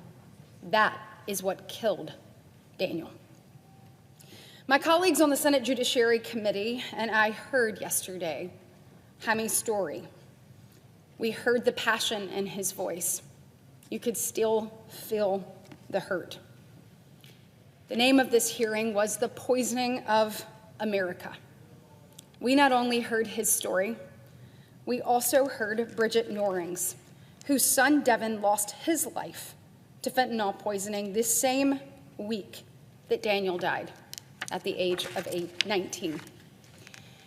Devin had suffered from blackout migraines and dental pain to the point that he sought black market prescription drugs, opioids, on Snapchat. This was the same platform where Daniel found the counterfeit pill that killed him. On April 4th, 2020, Devin Norring took what he thought was a Percocet. His younger brother, Caden, just 14 at the time, found him in his bedroom the next morning. That Percocet was actually a counterfeit pill containing a lethal dose of fentanyl. Daniel and Devin's stories and what their families have been through are nothing less than heartbreaking. And it exemplifies what we're going through as a nation, a national nightmare. I'd like to thank them for sharing their stories and for the courage that they have shown in the face of gut-wrenching tragedy. As a mom of 2 kids, what happened to Daniel and Devin is beyond a mother's worst nightmare. It's a nightmare that unfortunately is playing out every day across the United States of America. And it is long past time for America to wake up. It's long past time for Congress to act and ensure that no other family has to experience loss like the ones that I have just discussed. The CDC has, over the past few years, consistently shown that drug overdoses and poisonings are the #1 cause of death for Americans between the ages of 18 and 45. Nearly 70% of those overdose deaths in 2022 were from fentanyl or other synthetic opioids. 22,000 pounds of fentanyl was seized at America's ports of entry between October 2023 and October 2024. It's more than 1 billion lethal doses. It could kill everyone residing in this country 3 times over. It's more than 5 to 10% is what they say of what is actually coming into our country. So you heard me right. They think there is 90 to 95% of fentanyl that is entering our nation every year, and we have no idea. For reference, it may be hard to picture, but fentanyl is 100 times more potent than morphine and 50 times more potent than heroin. That means 2 milligrams of fentanyl, the size of 5 grains of sand, can be fatal. Meanwhile, it takes 250 milligrams of morphine or 200 milligrams of heroin for a fatal dose. Fentanyl is 100 times deadlier than heroin. That is the scope of what we are dealing with. So why are we not doing something about it in this chamber? According to the Department of Homeland Security's Office of the Inspector General, our government has failed to prevent the flow of fentanyl into our country in far too many ways. According to the Homeland Security, OIG, screening of participants in the Free and Secure Trade Program, which expedites processing for carriers and commercial drivers thought to be low risk, is far too lax.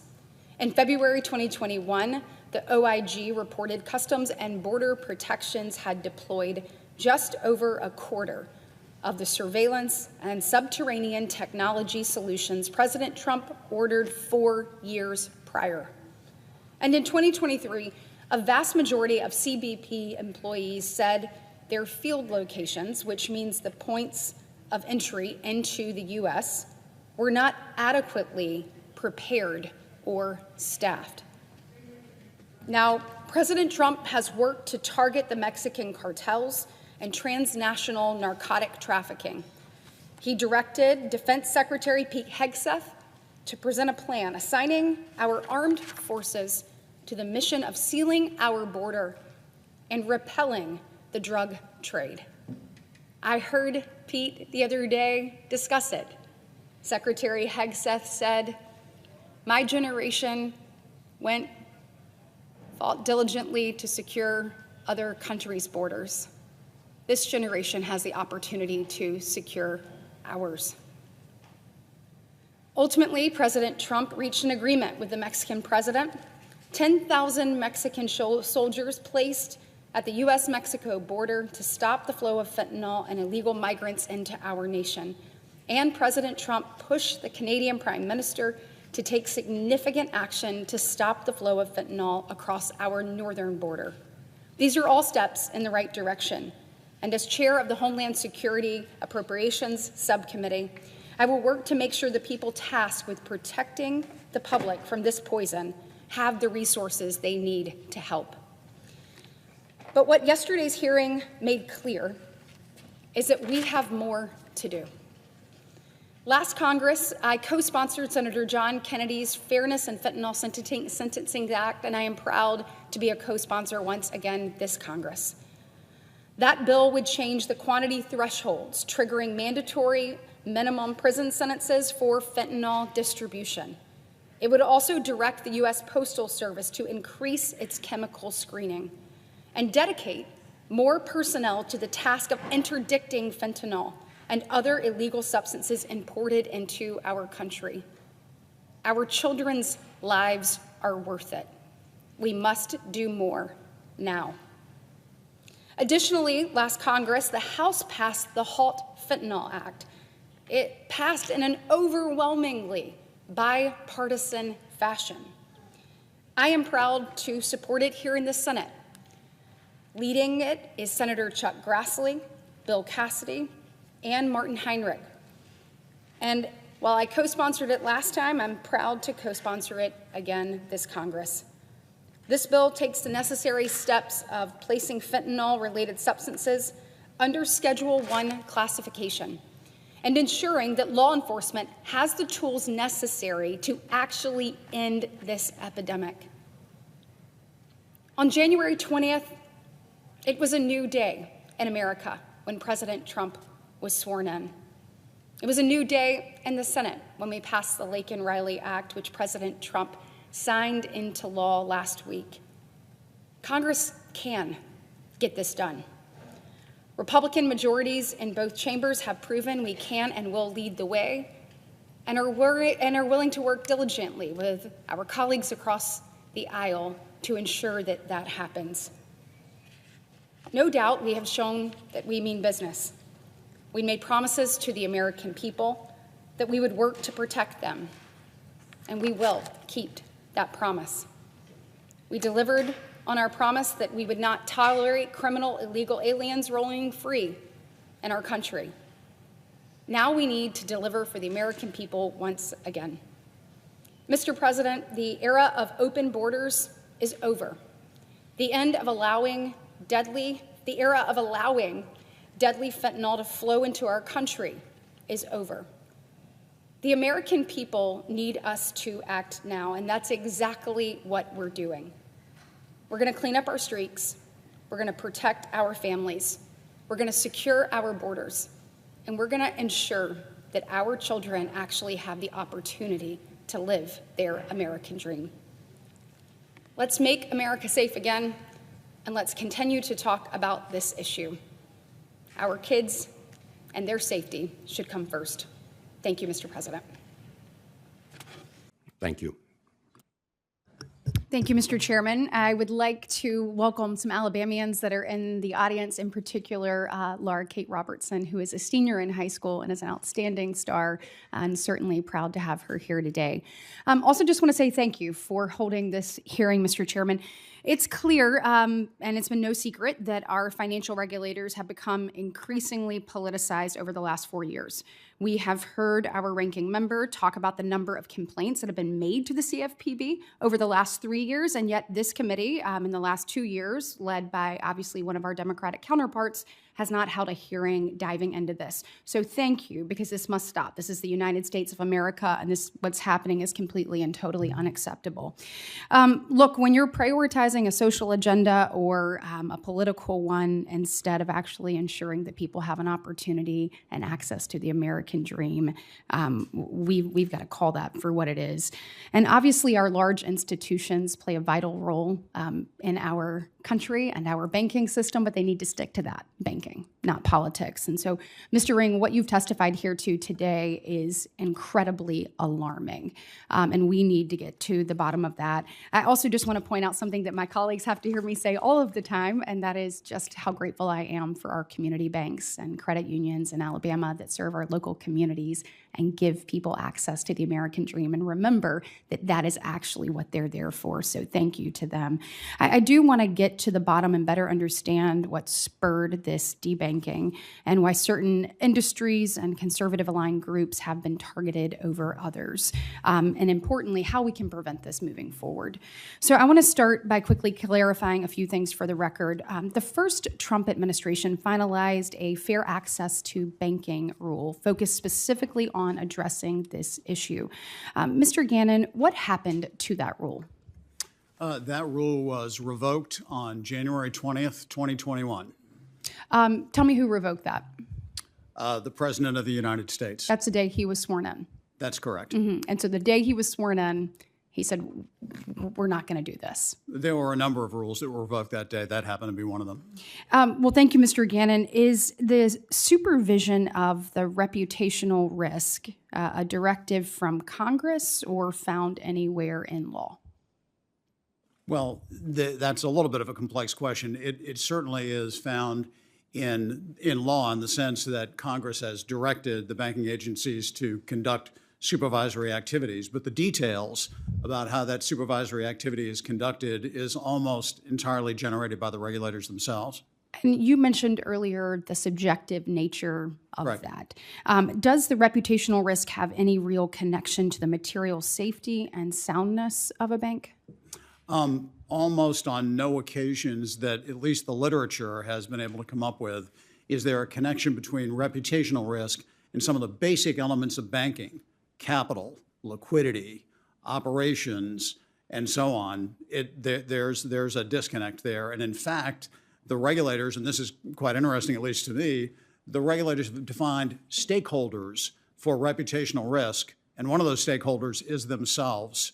So it's a little bit difficult to argue with a regulator when they say you've got reputational risk. Now that's something. Because you're arguing with the stakeholder that owns that reputational risk. Tell me, you mentioned earlier in your testimony about management rating, and you Correct. said many times it has actually nothing to do with management. Can you dive into that a little bit more? Well, I'll go back, Senator, what I just said. If you look at how banks really are resilient today, how they have higher levels of capital today, how they have more liquidity than ever, how they have invested. A very interesting statistic in 2016, which is a baseline that this data comes from, which was not an easy year for banks. Mr. Cirillo was still the kind of acting vice chair for supervision of the Fed. Banks spent, let's say, $100 on technology in terms of compliance. Mm-hmm. Last year, banks would have spent $160 for the same activity. So banks have poured money into technology, into compliance, et cetera. Now, are banks perfect? No. Do things slide through? Yes, they do. But I don't think anybody can doubt the commitment to invest in these sorts of things, and reputation risk doesn't have anything to do with that. Thank you very much. And in my final few seconds, Mr. Ring, just to level set here, what are the real world impacts to a small legally operating business if they are denied access to our financial system? Because I know that you have seen that firsthand. Well, if you can't make payments and if you can't bank, then you can't exist in America. It is, and it's happened in crypto, it's happened in the Second Amendment space, it's happened among conservative causes. You can't exist without banking. Thank you for what you're doing. Thank you. Thank you. To the administration of justice, without objection, this will be included. No objection. Go ahead, Senator Britt. Thank you so much, Mr. Chairman. I do want to add to the list of things that Senator Blackburn pointed out that my colleagues on the other side of the aisle failed to point out in the last 4 years. I mean, you had President Biden who said, the Supreme Court, this is a quote, tried to block me from relieving student loan, but they didn't stop me. I'm going to keep going. I just relieved student debt for over 5 million Americans after the Supreme Court had said something totally different. Additionally, we can't forget that at the end of his term, he tried to add an amendment to the U.S. Constitution. So in addition to the list she gave, there are much more examples. Look, I want to turn first to Mrs. Slater and to both of you. Congratulations on your nomination and welcome to your family. I know that y'all are very proud to have them in this position and their willingness to serve the country. Sitting up here, I can tell you it's not just you that serves, it's your entire family. So thank you for your willingness to be a part of this. Ms. Slater, Look, I really enjoyed our conversation. I want to touch on an issue that we did discuss in our meeting. As a daughter of 2 small business owners, I constantly look at what's happening in our country and think, how does this affect the little guy? How do we make sure that main streets can thrive? And even in a place like our defense community or our shipbuilding community, where it's been declassified that China can build ships at 232 times the speed of America, making sure that our small businesses, our entrepreneurs have an opportunity to thrive and create and innovate, not only living their American dream, but providing such an important pillar of our entire society, I think is really important. I'd like to know, how do you view the Antitrust Division's role with respect to ensuring that these small businesses and entrepreneurs can thrive and compete in today's economy? Well, thank you for the question, Senator. I really did enjoy visiting with you as well. And thanks for your kind words about families. It's very important. In broad strokes, the role of the Antitrust Division, if done right, is to keep markets competitive. And if we can do that, and if we can play a role in ensuring that, because markets are competitive, the barriers to entry are relatively low, and there's opportunities for small businesses to enter, to scale up if they're online, to expand if they're brick and mortar, then that's a really important function that we can serve in that regard. Absolutely, and do I have your commitment to continue to look for ways to ensure that those barriers are removed and so people can be a part of the American dream? Yes, Senator. Thank you. Mr. Blanche, I'd like to begin with an issue we also discussed, and one that I discussed with Attorney General Bondi during her hearing, and that is the Executive Office of Immigration Review. And obviously that oversees our nation's immigration courts and is housed at DOJ. As I mentioned during Attorney General Bondi's hearing, during the Biden administration, the court backlog grew from 1.4 million in FY21 all the way to 3.5 million in FY24. During the Biden administration, there seemed to be a kind of sort of a culture that was fostered of just not completing cases. And I say that because if you look at the numbers from FY21 to FY24, immigration judges failed to adjudicate over 340,000 asylum claims. And I want to put that in perspective for you. If you take the previous 6 fiscal years combined, that is 26 times higher than all of those put together. And so during the first Trump administration, though, what we saw them actually put in kind of a more effective system to look at ways to ensure that we were establishing a metrics-based system for these immigration judges, and that we were actually looking to reduce the abuse of case continuances. It made a difference. Unfortunately, the Biden administration did not continue that. So when you're confirmed, you're going to oversee the day-to-day operations of DOJ, and I would like to know, will you commit to me to looking at this, to taking a look at what is not working, to looking at what the Trump administration did previously, and figure out how we can get this back on track? Of course, absolutely, Senator. Yes. Thank you. Will you also commit to reevaluating the Biden administration's decision policies that have encouraged the use of this administrative closures of immigration cases and return this EOIR to the posture of actually adjudicating and completing these cases? Yes, I will work with Attorney General Bondi and for sure look at that, yes. Excellent. In a similar vein, I wanted to note that I was heartened to see Attorney General Bondi's February 5th memo directing DOJ, to the extent allowed by law, to end the funding for sanctuary cities that flout our nation's immigration laws. The memo also stated that DOJ will take appropriate legal action to challenge sanctuary jurisdictions, the laws, the policies, and the actions around our country. These sanctuary jurisdictions and their reckless policies undermine the safety of all Americans, and they have no business receiving taxpayer dollars and should be held accountable for their decisions to violate the law. I know that you'll work closely with Attorney General Bondi on this issue, and I just wanted to say thank you, and you have my full support. Lastly, Mr. Blanche, I wanted to raise one more issue that I also raised with Attorney General Bondi, but I think it's really important. I, along with my colleagues here on both sides of the aisle, I'm sure, have experienced DOJ's total lack of responsiveness when it comes to congressional oversight in recent years.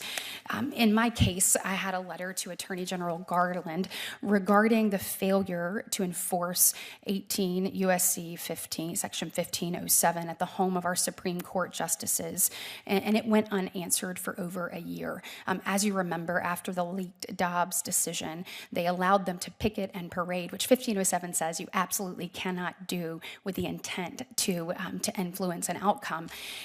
When I finally did receive a response, it didn't even include any actual answers to the questions I raised, and in fact, it didn't even attempt to answer them. We had slides from where the U.S. Marshals were actually directed to and encouraged, actively discouraged, of making arrest. And so will you commit to me that DOJ under the new leadership won't follow this same pattern over the last 4 years and will instead work to be responsive to congressional oversight and efficiency in a timely manner and get to the bottom of what happened and why Section 1507 was not followed by in the way that it should have been? Yes, I commit to that. Okay. Senator Welch. Thank you, Mr. Chairman. Obviously, there's been a lot of conversation both in and out of this hearing room today. Conversations about a co-president referencing Elon Musk, referencing the work that Doge is doing. I think it's important to remember that President Trump ran on this. I mean, he said, we're going to look for wasteful spending across our government. We're $36 trillion in debt, y'all. That's not only fiscally irresponsible, it is actually morally irresponsible. And the difference in this administration and the last administration is that President Trump is actually the final arbiter. And it's interesting that none of you had anything to say over the last 4 years when it is clear that our commander-in-chief was not in command. And if we're going to use the term co-president, then let's go back and say co-president Jake Sullivan, co-president Ron Klain, co-president Jill Biden. I mean, it seems that some of the biggest decisions were made during the president's afternoon nap time. And so I just think we need to be a little bit more honest about what's been laid out and what's actually occurring.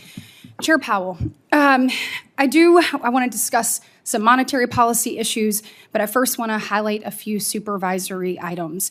We unfortunately started 2023 with several bank failures in which the Fed itself admits its supervisors were, quote, too slow to ask. The question has been asked earlier about who was fired, who was not. I think that there's some real merit to having accountability that we have not seen there.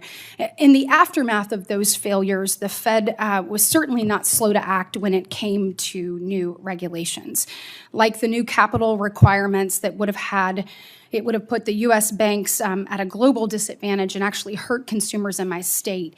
The way I look at this is the world came up with a gold standard, and then Vice Chair Barr said, hold my beer. And unfortunately, that hurts Alabamians. In addition to that, we had Community Reinvestment Act and stress testing frameworks that were basically adopted in secret.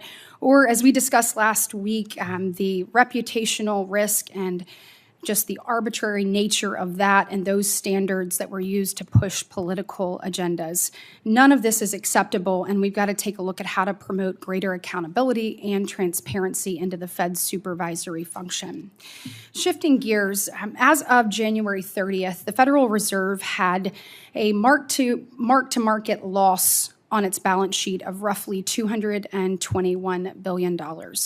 In fact, I looked back and the Fed has posted losses since September of 2022.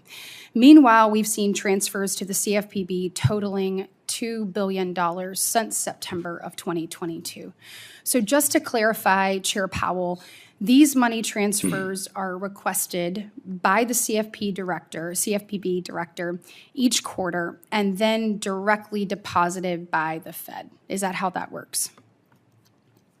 So the director of the CFPB requests money, and we, under the law, we send that money. Yes. So, in fact, but Dodd-Frank actually prohibits the Fed from actually reviewing or amending those requests. That is correct. And so it gives full discretion to the CFPB director. Up to, I think, 12% of our, there's a ceiling on that, but that's correct. So just to level set, how many times, has the CFPB funding request been denied by the Fed? We don't have the authority Zero. to deny it under the law. Zero, right? Zero, yeah. Yeah, that's what I thought. And by the way, I'd like to applaud the current administration and acting director Vogt for inserting some accountability back into the agency by pausing these quarterly just blank checks. On that, I know there's been a lot of conversation around the Bureau over the last few days, but I do want to focus on those last couple of years, particularly the $2 billion the CFPB received from September 2022 up to the last receipt on January 2nd, 2025. Congress specified in statute that the Fed shall fund the CFPB through the combined earnings of the Federal Reserve System. However, as I mentioned, the Fed has no current earnings. It has a balance sheet of negative $200 billion. So instead of the recent audit statement saying the Fed is funding the CFPB through assessments on its reserve banks, Mr. Chair, there are only two statutes that authorize the Fed to make reserve bank assessments, and neither permit the CFPB to fund transfers. So what authority exactly did the Federal Reserve have to assess the reserve banks in this manner over the last 2 years? I just wanted kind of a fact-finding. We looked at that question very carefully, and it's very clear on the law and the legislative history that we're still required to make those payments to do so. Appreciate it. Thank you. Thank you, Madam Chairwoman. Just want to say congratulations to each and every one of you for being nominated and to your families. I know that this is a big moment and you're really proud of the work that they've done to get here and what an honor it is. I think all of us up here know that when you serve, it's not just you, it's your entire family that does, and so we say thank you. I especially want to say something to Mr. Reitz. It has been an honor and privilege to get to work with you over the last 2 years. I am not only grateful for your service to this nation and the U.S. Marine Corps, but what I have seen you do for Senator Cruz firsthand. As a former chief myself, I know what it takes to make it all work and to make sure that your boss and your state and the nation are in the best place possible. You have done that in a manner that is second to none, and I am excited to see each and every one of you serve our nation at a higher level, so thank you. I'm going to start with Mrs. Dillon. So to follow up on Senator Blackburn's comments, Alabama feels strongly about making sure that every single person has access to vote, that we make that easier, whether that's providing free voter ID, whether that's coming to your house to allow you to register. We want to make sure that every citizen does that. We also want to make sure that that vote is protected. Part of the work of the Civil Rights Division relates to protecting that right to vote. In my view, it's an important part of protecting the right of American citizens to vote, and it's to ensure that the votes aren't diluted by those who have actually no right to vote. I know you've done some work on this issue during your time in private practice, and it's an issue that I've also worked to address here in Congress. During this Congress, I'll be reintroducing once again the Citizens Ballot Protection Act, which amends federal law to explicitly allow states to put in place proof of citizenship, to require that for federal mail-in voter registration forms and any state mail voter registration forms that they might develop. I think many people across the nation would be shocked to know that states are currently hamstrung when it comes to requiring proof of citizenship as part of certain voter registration processes. It's common sense to ensure that only American citizens are registering to vote in our elections. Based on your experience, can you explain why it's important and necessary to take steps to ensure that non-citizens are not voting in our election, and the role that you think DOJ, and in particular the Civil Rights Division, can or should play in ensuring the votes of American citizens are not diluted? Thank you for your question, Senator Britt. And I actually want to particularly thank you for introducing the legislation you just described, because while the NVRA doesn't itself, of course, bar states from requiring proof of citizenship, courts have done that and laid that prohibition that, in fact, was a subject of some conversations I had with some of your fellow senators while we met. I do think that it would be a tremendous boost to voter confidence in the integrity of elections in the states if there was assurance that only citizens are voting. Similarly, that they're only voting once. I think that's also very important. And the current self-certification system has not only allowed people to maliciously vote when they weren't entitled to.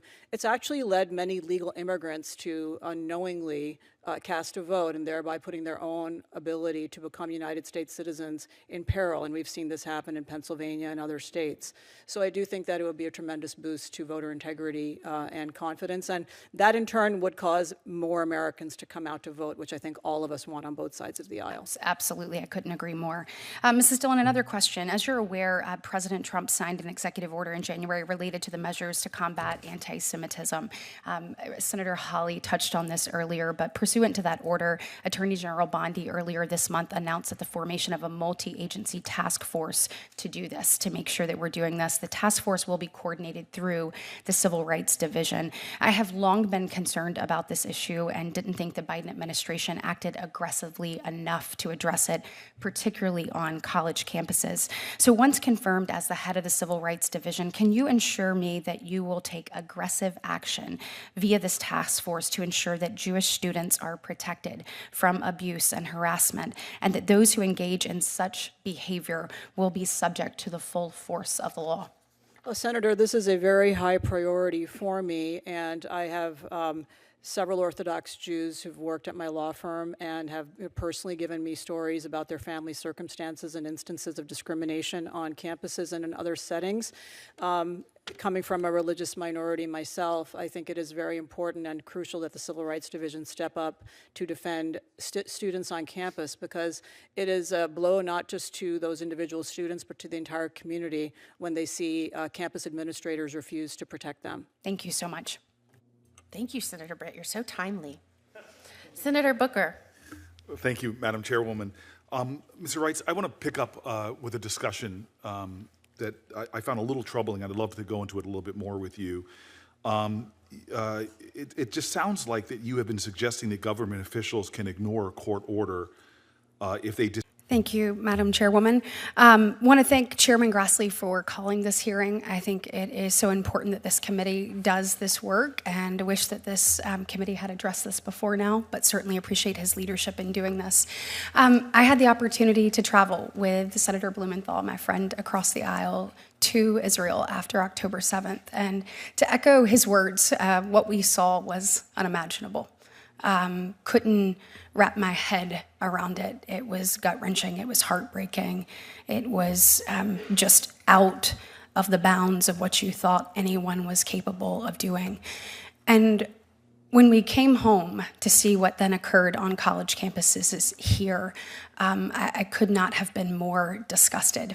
Not only what happened, but what was allowed to happen at what some believe or consider to believe some of our most elite institutions. So I look at that and take a step back, and you think about what Jewish students dealt with. And bottom line, Jewish students should have never been prohibited from entering sections of the campus because of who they were.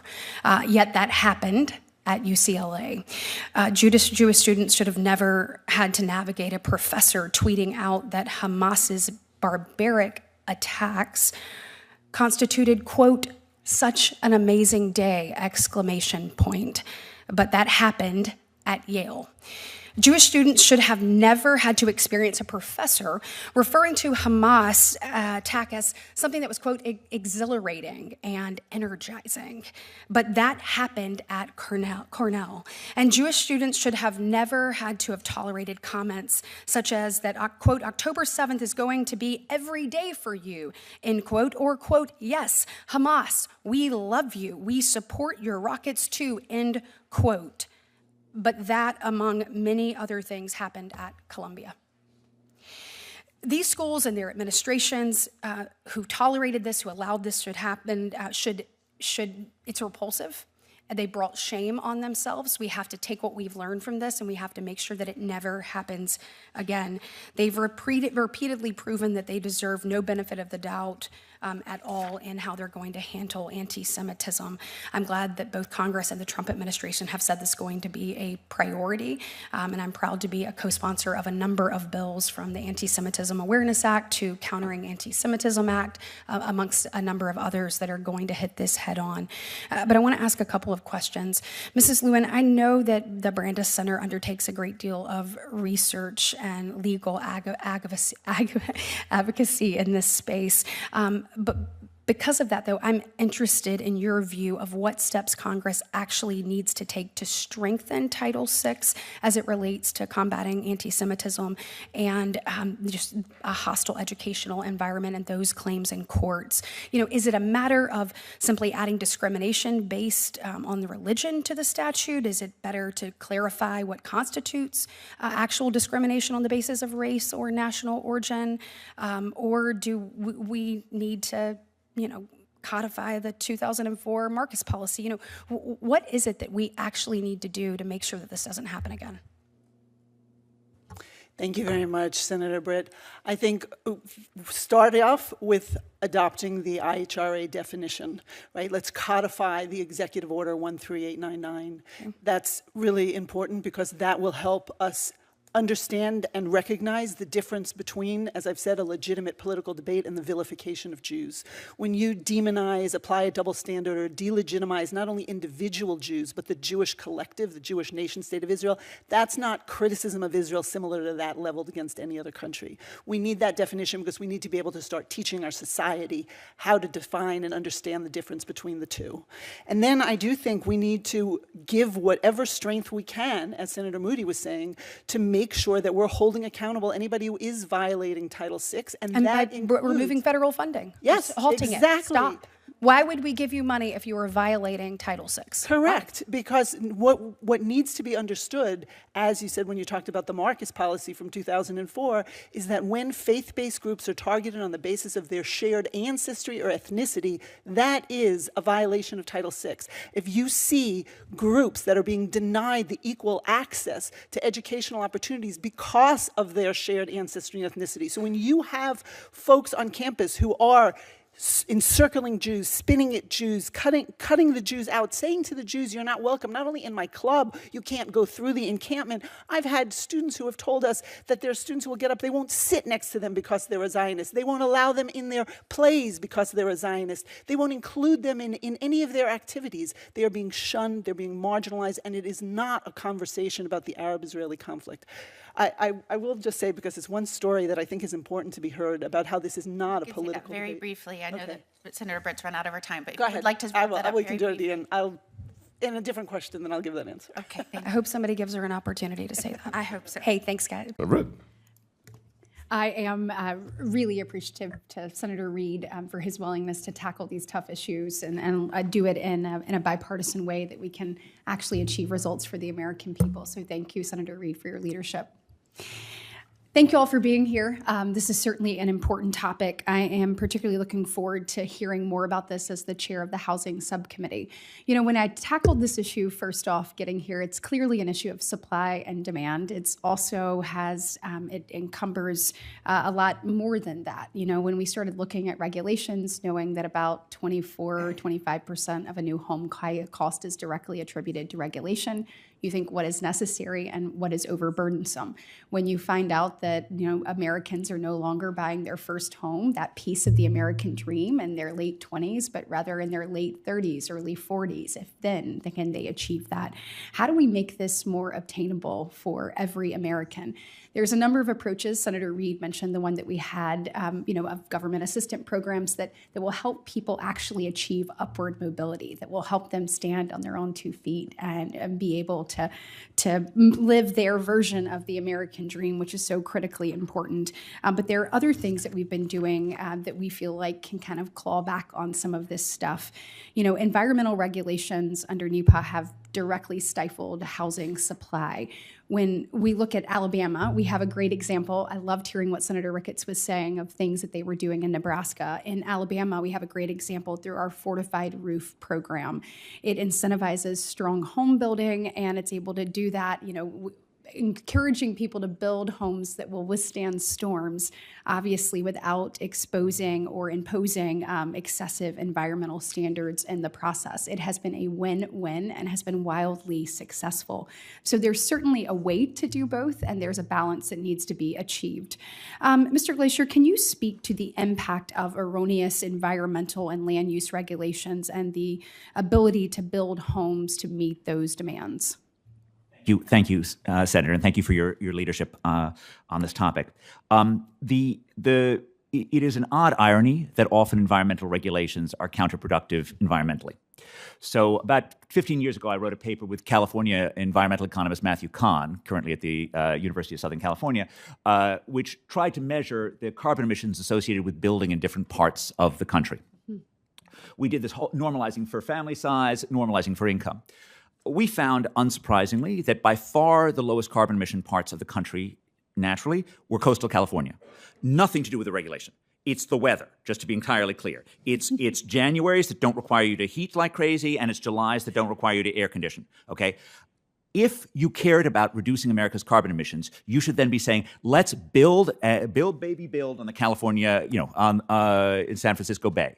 Let's add in as much housing as we possibly can. And yet California housing, partially because of the famous Friends of Mammoth case, which requires a significant environmental review locally for any California project, right?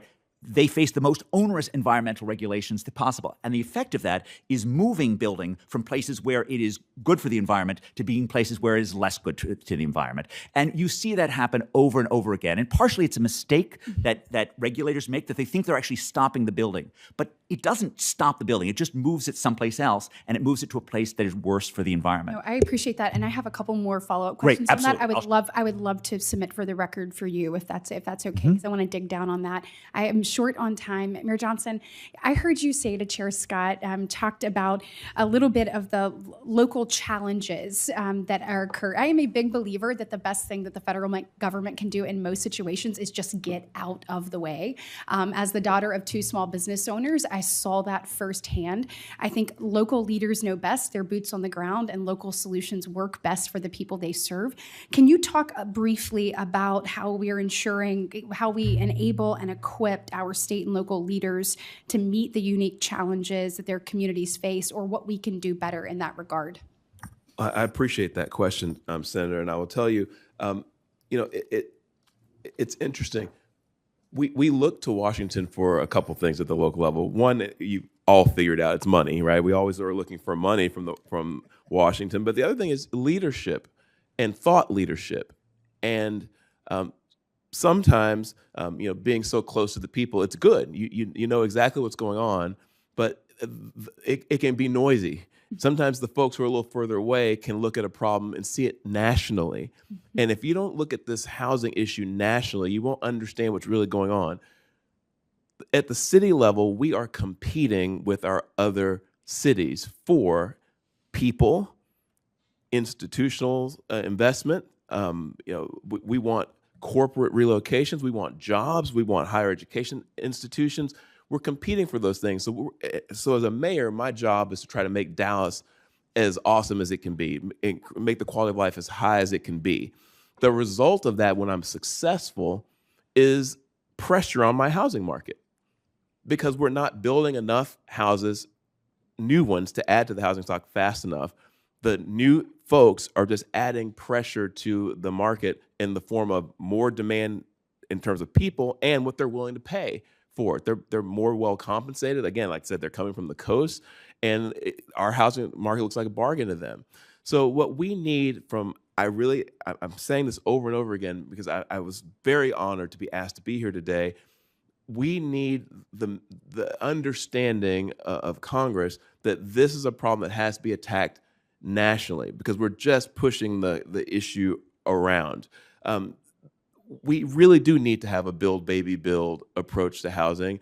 And in addition to the leadership, that we were looking for from our friends here in Washington, it's not always about coming and asking for money per se in the form of a new program, but there are ways that, and it's above my pay grade, I'll let all of these wonderful pieces of legislation I'm hearing about figure out how to incent us to do what is within our purview. I would be run out of any room back home or in any group of mayors if I didn't say that we do believe that the zoning issues, the process and permitting issues are going to always be best handled at the local level. That does not mean, though, that you cannot attach, as I believe Senator Kennedy was implying, you cannot attach benefits to us doing things better in the right way.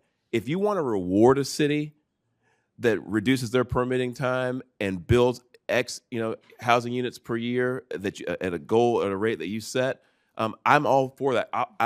Dallas will jump in that competition. We would gladly enter that competition to increase our housing starts to attract some sort of federal benefit. But it's not a new program we're looking for. It's a change in the narrative. Absolutely. Well, Mr. Chair, thank you. I have a question for Mr. Jelinek, and I will submit that for the record. I've run out of time. Thank you. Thank you. Senator Warner. Well, thank you. I know that you've talked about a lot of the issues that I wanted to bring up, but Professor Bray and Mr. Paniccio, I'd like to turn to talking about the Administrative Procedures Act and vacatur. And one of the provisions of the Judicial Relief Clarification Act, which I am proud to be a co-sponsor of, amends sections 705 and 706 of the APA to limit relief to the persons before the court. My question to the two of you is, can you discuss the emergence of the APA vacatur and in the broader conversation surrounding universal injunctions and the importance of addressing that issue in any legislation that addresses the universal injunction problem that we have before us today?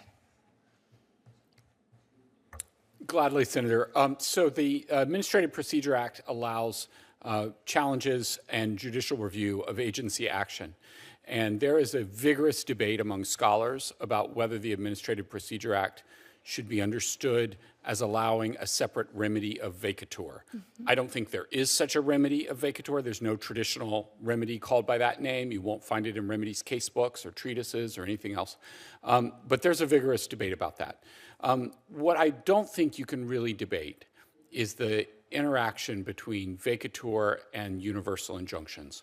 So one of the things that we've seen, especially in the Biden administration, is litigants and courts were shifting from universal injunctions to vacatur, especially as appellate courts and some of the concurring opinions from the Supreme Court started to express more skepticism of universal injunctions.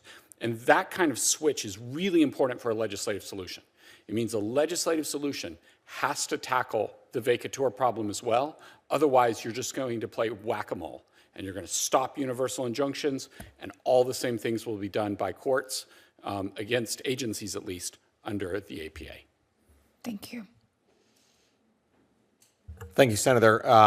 Professor Bray is the expert on the history of this. I will just say that, as he has said, the issue of nationwide injunctions or vacatur is, they're one and the same. At the end of the day, it's the court granting relief to parties not before it. There is the issue of the set-aside language in 706, and I think any legislation that's going to address the issue of non-party relief needs to take that on. To just take on injunctions would then, in most cases, allow courts just to say, well, I'm going to look over here to the APA and do the same thing. Okay, thank you. Professor Bray, I want to get your response to some of the criticism we've heard for those that are opposed to curtailing universal injunctions.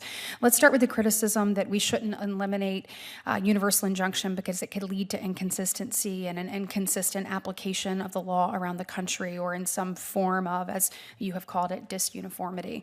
As you've written about, it seems to me that the question is not about whether we have uniformity. It's more a question about at what level our legal system and our court system is such nationwide uniformity actually achieved. And so the process to get there and how we achieve that, I think, is kind of what is at question. What's your view on the question, and what's your response to the disuniformity criticism of limiting universal injunctions? And relatedly, is disuniformity an inherently bad thing?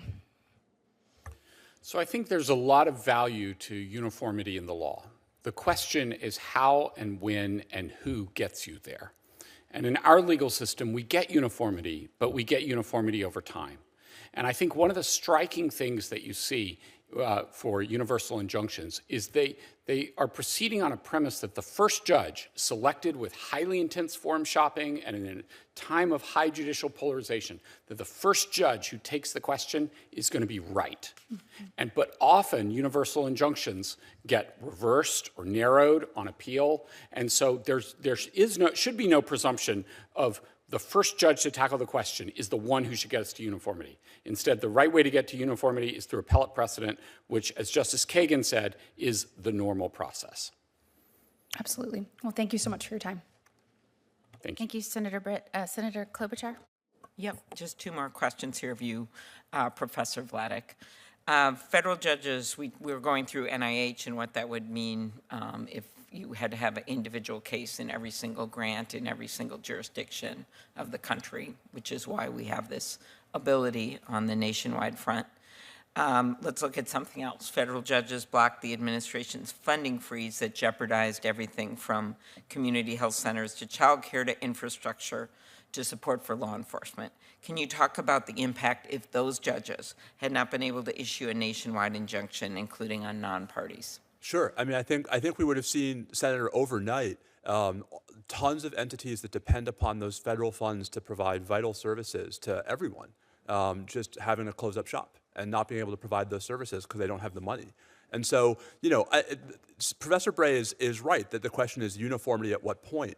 I think part of what has not been fully explicated in our conversation this morning is that one of the justifications for uniformity earlier rather than later is irreparable harm.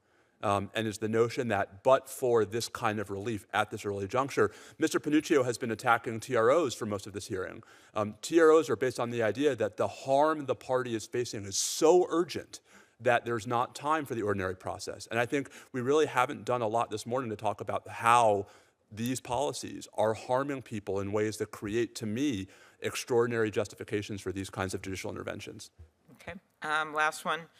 Judges have blocked the administration's plans to empower Elon Musk to rummage through American Social Security information, my words, probably not the words in the law, and get access to their bank accounts, tax returns. This is all the DOGE-related looking at things. If judges had not been able to issue a nationwide injunction, what would be the impact on the American people? I mean, again, it's different facts, same problem, right? Which is, you'd need retail litigation by, every American whose Social Security information has been compromised, or you would need to somehow overcome the insuperable barriers that the Supreme Court has created for class certification. And so, I don't mean to beat a dead horse, Senator, but it seems to me that those who are averse to nationwide injunctions, but not to the notion that the federal government should be acting within the confines of the law, should actually be supportive of reforms that would strengthen the nationwide class action as a procedurally proper and historically precedented device for restraining the executive when the lawlessness is on such a wide scale. Thank you. Thank you. Thank you, Senator Klobuchar. Ranking member. I want to ask a question of Mr. Panuccio, and I think you addressed this earlier, and I want to make sure there's clarity. Hey everyone, Katie Britt here. I am just leaving the Capitol and it is right after 3 a.m. So I presided the last shift in the chair, so from 2 a.m. to 3 a.m. During that hour, we passed the budget resolution, putting us on the track for reconciliation. In reconciliation, we'll have an opportunity to make sure that we're working diligently to secure our border, that we have a strong national defense, that we're not just energy independent, but we're energy dominant. We're going to be able to extend the Tax Cuts and Jobs Act, making sure that hard-working Americans can keep more of their hard-earned dollars. And so when we think about all of this, obviously we've got a lot of work ahead of us, but it's an exciting time. We are working diligently. Before I got out of the chair, we filed cloture on a number of nominees, so those will be ready to go first thing Monday when we get back. So a good day, a good night, a lot was achieved. We have a lot of work ahead of us, and I'm excited and honored to be able to do it on behalf of the people of Alabama and the people of our great nation. Madam Secretary, I'd actually like to take a little bit of my time real quick to turn to an actual Maryland resident. And I believe if we're going to spend that much time talking about Mr. Abrego Garcia, we need to talk about Rachel Marin. And she was a citizen of Maryland who was brutally raped and murdered in 2023 by another criminal illegal alien from El Salvador who had no business being in the United States. May her story and others like it serve as a reminder to the human cost of unchecked illegal immigration policies, the need to secure our border, and the need to swiftly remove criminal illegal aliens from the United States. Speaking of, let's go back. Take a look at what President Trump inherited. We talked about this earlier, but when Joe Biden took office, there were 3.3 million people on the non-detained docket. When President Trump took office, that number had risen to 7.6 million people on the non-detained docket. When you look at the docket, the President Biden, in his administration, spent their entire term simply allowing people and aliens to cross the border into our communities. Of those who had been given their final orders of removal, meaning they had their due process, the Biden administration simply sat on their hands instead of actively working to remove those individuals, which created chaos and, unfortunately, criminal opportunities on our interior. Thankfully, we have new leadership at the White House and a department who will no longer tolerate the subversion of our immigration laws and activities. I think since we're here to talk about the budget today, that's what I'd like to talk about. What do you and your department need, the brave men and women who serve alongside you, in order to secure our border, in order to keep our interior safe from coast to coast, and to continue to make America a safe, secure, and prosperous place to be? Well, the Department of Homeland Security is tasked with overseeing 23 different components that are pretty broad, and it was formed after 9/11 in response to the terrorist attacks to help us secure our country and everything that's in the interior of our country.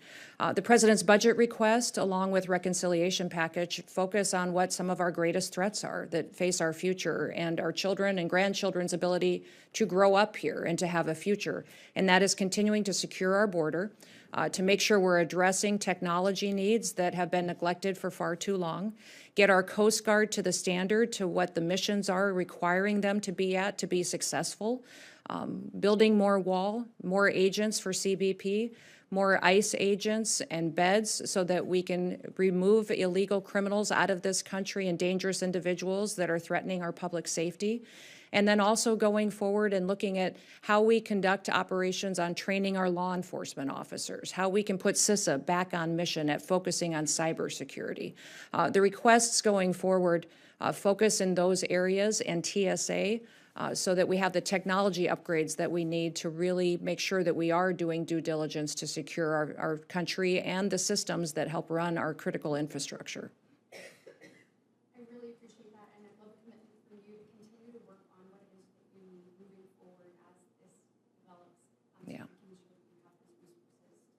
This country safe. On that, your predecessor actually refused to call what was going on at the border a crisis. It is clear that's exactly what was happening. You also have shown that coming in, we did not need any new legislation to actually secure the border. You have taken action. President Trump has taken action to secure it. I mean, creating a space that we haven't seen in decades. You talked about a number of things. One of the things you just mentioned was a border wall. Can you talk about the construction of a border wall and what that would do for the men and women of CBP and overall at DHS? I know that we are a nation of immigrants. We're proud of that. We're also a nation of law, and lawlessness has to stop. And I believe that anybody on this dais that locks their door at night should understand the need for a border wall. The American people should have that level of security when they go to sleep at night. So can you talk about the importance of that and kind of how you see that unfolding? We have currently over 700 miles of border wall on the southern border and infrastructure that is there operating today. Since President Trump has been in office, we've constructed another 77 miles that is in place. That is an inclusion of steel bollard wall that has been built, but also temporary wall that has been put forward with concertina wire and panels, and then also we have some waterborne buoys that are being utilized as well. We have 11 contracts that have been allocated to continue building infrastructure, and then also 5 more that are pending to be allocated to build more miles, to have that infrastructure there to help secure vulnerable areas. Now, the border wall will look different based on what the topography is and the geography is of the area. So there's some areas on the northern border and the southern border and out in our maritime infrastructure that we need that will have technology.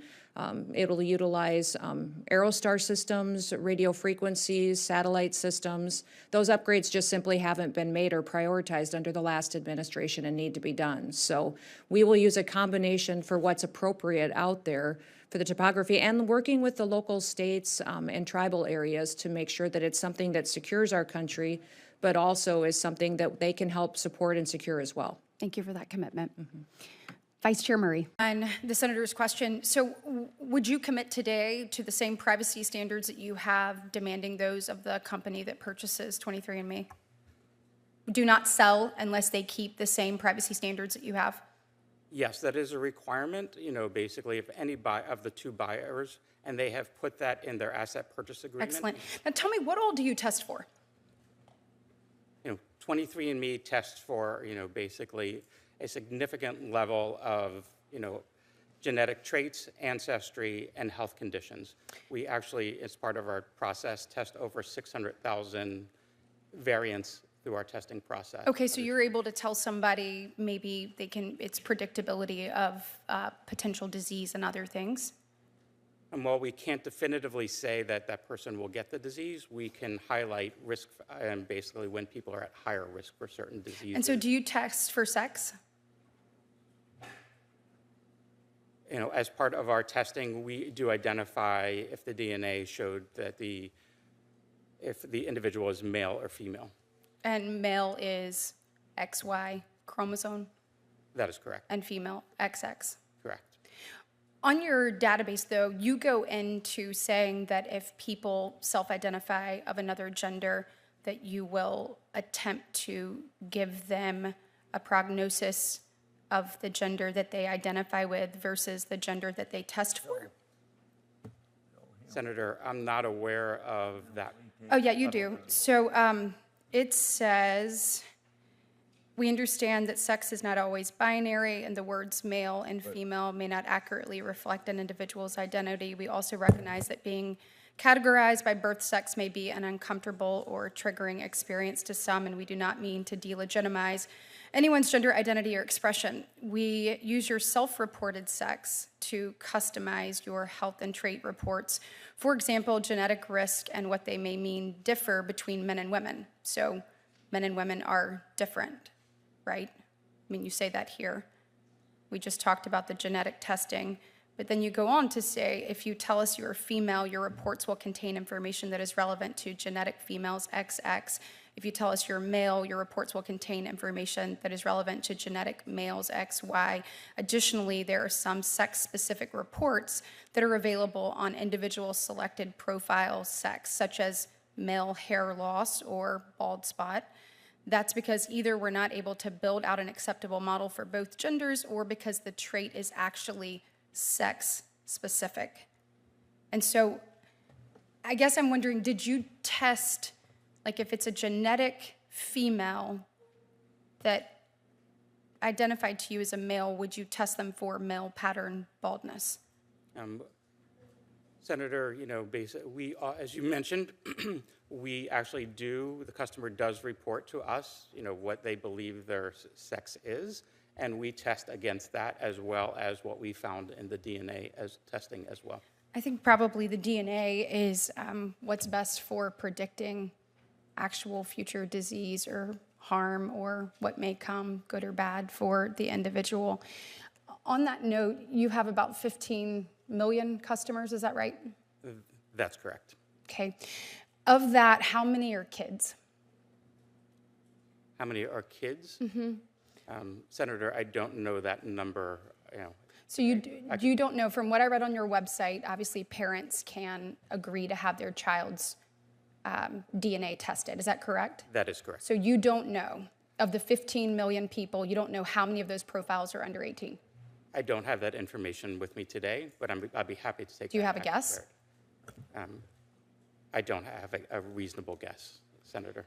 Sir, I think we have to be vigilant when it comes to children and their DNA. We've talked today about all of the potential risk that can occur, from privacy to security risk, obviously blackmail, amongst a number of things. Would you commit to me today that in the cell you will sell no child's DNA under the age of 18, that you will delete that account? Congressman or Senator, I will take that back and we'll review that. I think you absolutely should. And on that note, when it comes to bankruptcy, Professor, tell me, when you look at a privacy ombudsman in this space, when you're looking at minors, children, what type of protection is currently in place? And what do we need to be doing as Congress? And actually, I'd like to open this up to everybody to ensure that children are protected in this space. My understanding is that there are specific laws protecting children information. I'm not an expert on those laws, but whatever laws exist outside of bankruptcy are enforced inside of bankruptcy as well. Do you all have another? I'd love your thoughts. For human subjects research, we have special rules for children population, and that might be a place to look for some comparisons. Do you have anything, Mr. Klein? Well, as a father, I can say that I think we all struggle with how much of our children's data or how much of our children's lives to digitize. And so there's also a degree of parental responsibility. And when it comes to health, these are very tough choices sometimes for all of us. Absolutely. Thank you, Mr. Chair. Senator Padilla. Thank you. Now, colleagues, the witnesses today have explained that our bankruptcy. If people are actually willing to call a spade a spade. Senator Britt. Thank you, and I really appreciate Senator Cornyn, Senator Schmidt calling this hearing. This is incredibly important. I mean, you look at what the administration did, you look at what the Democratic Party did, you look at what the legacy media did. It is absolutely inexcusable. It is not only dangerous, it's disgusting. And the American people deserve better. And the fact that we have none of my Democratic colleagues over here, that this entire dais is empty, that what they allowed to happen, that they are not interested in correcting it for the future, is absolutely mind-blowing. And so when we're looking at what Joe Biden did while he was in office, you have a disastrous withdrawal from Afghanistan. I mean, leaving equipment, leaving allies, changing the way the world viewed us. You look at an emboldened Russia, Iran. You look at what happened, obviously, with China and those conversations with Joe Biden. You look at millions flooding across our border. You look at a ton of unaccompanied children coming across, hundreds of thousands. You look at hundreds of thousands of Americans dead because of fentanyl poisoning. You look at record high inflation. Who was in charge? And the fact that not one Democrat colleague can show up and try to get answers to that, I hope the American people see that for exactly what it is. And so my questions to you is, how do we prevent this in the future? So we know that the 25th Amendment in the 1960s, we take a look at that. Section 4 was purposefully vague to allow for some flexibility. Clearly, it either didn't work or we have some people we need to hold accountable for not stepping up. So I want to know from you all, what do we need to do? Do you think that there need to be more guardrails when it comes to Section 4? Do you think that we need some more standards to evaluate that? And if so, what should those standards be? And Professor Harrison, I'd like to start with you.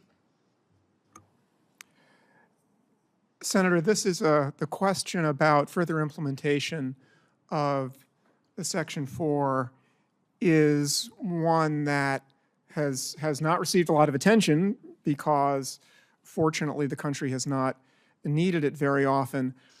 I think that this is a situation in which Congress's power is pretty limited because the Constitution, by design, put a somewhat vague but nevertheless meaningful concept, which is ability on the part of the president right, and it also means in the hands good of faith. Political process. That's the yes, last thing and I'll good say. faith. Yes. And I don't think obviously we don't have that here. Mr. Ward, do you have any opinion on that? Yes, Senator. So you said, should we hold folks accountable and should there be some reforms? The answer would be both. Yes. So, your colleague on the Democrat side who did attend, Senator Welch, said, hey, this is just kind of retrospective. We need to move on. I would strenuously disagree with that. The only ability to move forward is if there's an accounting of what was undertaken under the Biden staff, the Biden personnel, the bureaucrats, and the cabinet. And one thing I'll just say is this very issue was debated by Republicans in 1988 in the Miller Commission report at the University of Virginia. Republicans had the open and honest, transparent discussion about the end of the Reagan presidency and whether or not there were other guardrails that needed to be imposed on the 25th Amendment. Some discussions were about the inclusion of a mental health professional on the White House medical team, whether the Surgeon General should oversee the inclusion of medical reporting as part of Section 4, Clause 4 of the 25th Amendment.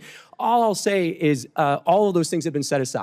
There has been no legitimate discussion in the years since about how to make the 25th Amendment more robust and how it could actually operate in the instance that the president lacked capacity. Right, and do we need to more clearly define what unable means in the 25th Amendment? Oh, I think most certainly, and I think there should be, the other issue, and a number of legal academics, former colleagues of Professor Harrison, have taken this up over the years. Professor Calabresi wrote about this 20 years ago, that there needs to be a more precise definition.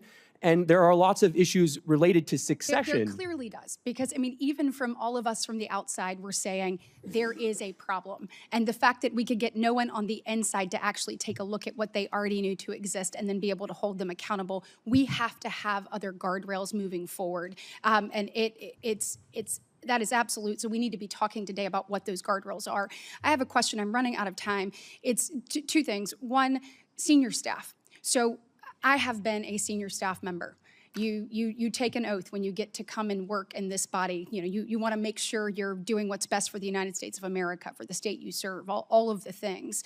Is there any way to hold senior staff accountable for either helping to cover up and or moving people to the side? Because it is clear that there are people within this administration that saw that, and they should be sitting in front of us today answering the question of why they turned their back on America, because that's exactly what they did. And so whether it's secretaries, whether it's people in the administration, or whether it is senior staff, we deserve some accountability and we deserve some answers. And then my last question will be for Mr. Spicer, legacy media. How in the world do we hold them accountable? If all of us on the outside can see it and we are saying, get to the bottom of this, but yet they refuse, what mechanisms should we put in place to be able to hold them accountable for not actually following what is clearly in front of them? Senator, you're asking the right question. When it comes to accountability, it can't be overstated. When the Biden White House stripped 440 White House hard passes from independent journalists, they were attempting to control the narrative, to make sure that no one who wanted to hold them accountable was silenced. Part of what I think this administration has done so well is bringing in new voices, people from disparate backgrounds of all sorts, to ask the White House press secretary, to ask the senior staff, and to be able to hold them accountable. Part of it is allowing other voices in the media. We've seen what the legacy media did, but that's why I think the growth of independent media is so healthy for our democracy, and we need more of it, not less. Thank you. And then the senior staff question, please. Look, Senator, senior staff from the first Trump administration were brought in before committees and investigated for their participation in drafting the president's remarks on January 6th, for drafting a speech. So if there was an effort by senior staff, the Politburo, as they seem to like to have called themselves, if they were purposely distancing cabinet members, evading difficult Q&A with press, all as an attempt to conceal the president's mental acuity, yes, they should be held accountable. Thank you. Thank you. Senator Moody. Thank you, Senator Cornyn, Senator Schmidt. Thanks. Ms. Chairwoman, I yield my time. Who's up next? Britt. Senator Britt. Thank you very much, Madam Vice Chair. Chair Powell, thank you for being here with us today. I want to start just by echoing the comments of Senator Cortez Masto when it comes to community banks. Obviously believe that community banks and credit unions, financial institutions that serve everyday Americans and main streets across The great state of Alabama and our country are so critically important to people being able to actually achieve the American dream. And want to make sure, I know we've talked about this the last few times that you've been in front of us. We've talked about the rewrite of Basel III. We've talked about long-term debt. We've talked about Reg II. We talked about a ton of things and talked about my concern that no one was looking at the cumulative impact of those things and the trickle-down effect. I just want to get a commitment from you that as you are reviewing rulemaking across the board, that you will consider and make sure to make the perspective of the smallest U.S. banks and non-financial industries like the ag sector who did not maybe have a seat at the table in previous administrations, but give them a seat at the table and make sure that you're thinking about the impact on those individuals and the people they serve. I'm happy to make that commitment. Thank you so much, Chair Powell. I also want to talk to you about an issue that has been brought up briefly today by another colleague of mine, but that is about childcare. So when we look at the childcare crisis in this country, we know that our economy loses about $122 billion a year because of affordability and accessibility, reliability, if you will, of childcare. It is said that anyone who has a child between the ages 0 and 5 actually spends 22% of their income on childcare. We have done the studies and looked at the numbers, and 59% of stay-at-home and or part-time working parents say that they would like to re-enter the workforce, but that affordability or accessibility is an impediment to do that. As we are looking to build back America, as we are looking to create opportunity and bring those things into fruition, would you agree that taking a look and being able to address, not asking you to comment on any specific proposal, but addressing some of the shortfalls related to accessibility and affordability of childcare would have a positive long-term impact on the economy? So I think there's quite a bit of research showing exactly that, and we really saw it during the pandemic. As I think you know and pointed out, it's not an issue that we play a role on, but clearly it would contribute. Childcare would contribute to participation in the labor force by many. Absolutely, and as Alabama looks, we look at our labor participation rate. It is 5 points lower than the national average. We continue to look to ways to get people re-engaged in the workforce and know that addressing this head on will help us be able to achieve that. So thank you so much, Chair Powell. I look forward to continuing to work to get that done. So there has been some angst vocalized about the reconciliation bill and the president's trade policies. And from my perspective, much of that skepticism is both unfair and premature. Market resiliency and recent economic data actually continues to reflect confidence in the U.S. economy. Look at the recent Treasury auction, which was notably successful and saw stronger than expected demands for 30-year bonds and stable, even slightly declining yields. To me, this demonstrates that investors still view the U.S. debt as an attractive asset, regardless of the ongoing policy discussions and debates and forging a pathway forward.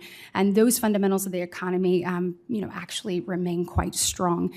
Chair Powell, would you agree that the components of our economy actually remain quite strong? And how does the Fed consider this type of strong auction performance in the context of your market expectations and monetary policy discussions? As you point out, the Treasury market is working fine just now. Liquidity is adequate, and bond prices are responding to economic events, and so bond market's in good shape. In terms of the strength of the economy, I would strongly agree. The labor market's in a solid place. The economy's growing. Inflation is in a pretty good place, come much closer to 2%. So it's a very solid economy. We are watching the labor market very closely, as we always do. And a couple of things in particular. One is just a very low hiring rate, which goes with a low layoff rate. But if we were to start to see layoffs, we would see unemployment go up quickly, and so we're watching that carefully. But we really the labor market has remained solid, and I would agree with your overall characterization. Thank you. Appreciate you being here today. Have read is that actually the seizures of drugs have gone up, particularly at ports of entry, since we've seen a more secure border. Is that correct in what you've seen, that we've had an opportunity to seize more drugs at those ports of entry? Speaking on behalf of HSI El Paso and our response to Customs and Border Protection, we're seeing increased cases as it relates to cocaine, and we're seeing increased seizures in cocaine. Oh, and by the way, I had an opportunity to interact with some HSI agents over the weekend, just top shelf, first class. And to all of you and the men and women who work with you, thank you so much for what you do. And I think it's critically important right now that we continue to focus on this. We know that fentanyl death, fentanyl overdoses, fentanyl poisoning is the leading cause of death between the ages of 18 and 45 in our country. We have seen, obviously, the previous administration continue to kick the can down the road, and this administration is taking it serious, making sure that we are using every tool in our toolbox to keep Americans safe. When we look at the nexus between moving that fentanyl and drug cartels and gang members, I'd love to know from you all, any of you, how many drug cartels, gang members, the number, so to speak, do you feel like, and those agents kind of sort of working with them, do we have in the interior of the United States by your estimate? Anybody? Do you mean individual groups, ma'am, or? Yeah, like number of people that are associated with those groups, either In drug cartels, gang members, et cetera. Well into the thousands, ma'am. Wow, wow, wow, wow. When you are looking at the nexus and how this works, how the cartels utilize these gangs to move this product around the country, can one of you tell me a little bit about process-wise, kind of how they do that? Ma'am, in my experience, the cartels, specifically the Mexican drug cartels, often use the street gangs in the United States as kind of their foot soldiers to carry out some of their dirty work, to carry out, retail distribution, things of that nature.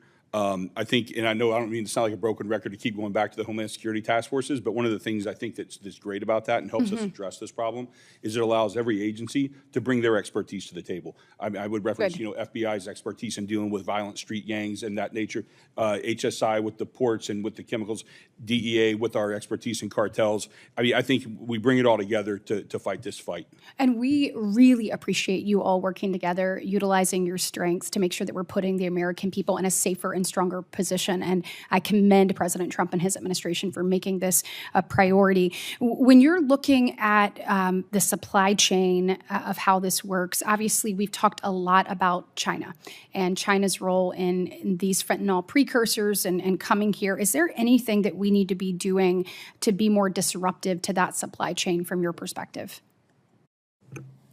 Thank you for your question, ma'am. In HSI El Paso, we have one of our agency's national initiatives, Operation Chainbreaker. And we are looking at pill presses, pill dyes, molds that are being imported in. Obviously, you mentioned the precursor chemicals. The De Minimis Act is really hurting and harming us right now because anything under that $800 threshold is not being subject to search or customs inspection. So that allows these parts and pieces to come in. We're seeing significant numbers of pill presses, dyes that are being brought here. We've, as part of Operation Chainbreaker, we've found over 50 labs set up here in the United States that are now producing fentanyl. Wow. Okay, when we're talking about China, obviously everyone that's been well documented. DEA more recently mentioned India. Are there other countries or bad actors that we need to be kind of putting into focus here? India is really the only player I think that comes up on the radar besides China. But let me be clear, like at a much smaller scale. Okay. I mean, our focus is definitely needs to be on China. And as we look at what's happening across the country right now, what do you think the next fentanyl may be? Are you seeing something that is bubbling up and you feel like has the unfortunate opportunity to kind of catch hold here in the United States? And then if so, what can we be doing to be vigilant to warn that off? I think, ma'am, one of the more emerging threats is not necessarily a new drug itself, but the combination of drugs.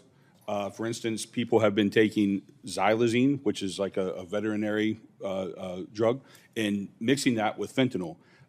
Why that's so dangerous is it basically cancels out the effects of Narcan. So it's because it's not a synthetic opioid.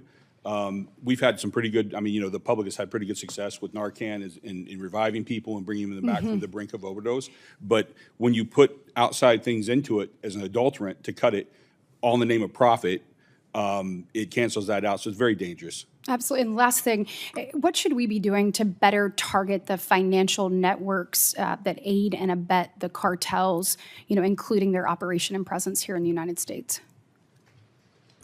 I would just ask for continued accountability from any type of financial institutions, right, that provide resources that can be exploited or when folks are complicit, but just additional support to law enforcement to abide by lawful process and things that we need for some clarity. Well, thank you, and thank you again for what you do. Vice Chair Heinrich, I will now turn back to Chairman Mullen for the manager's package.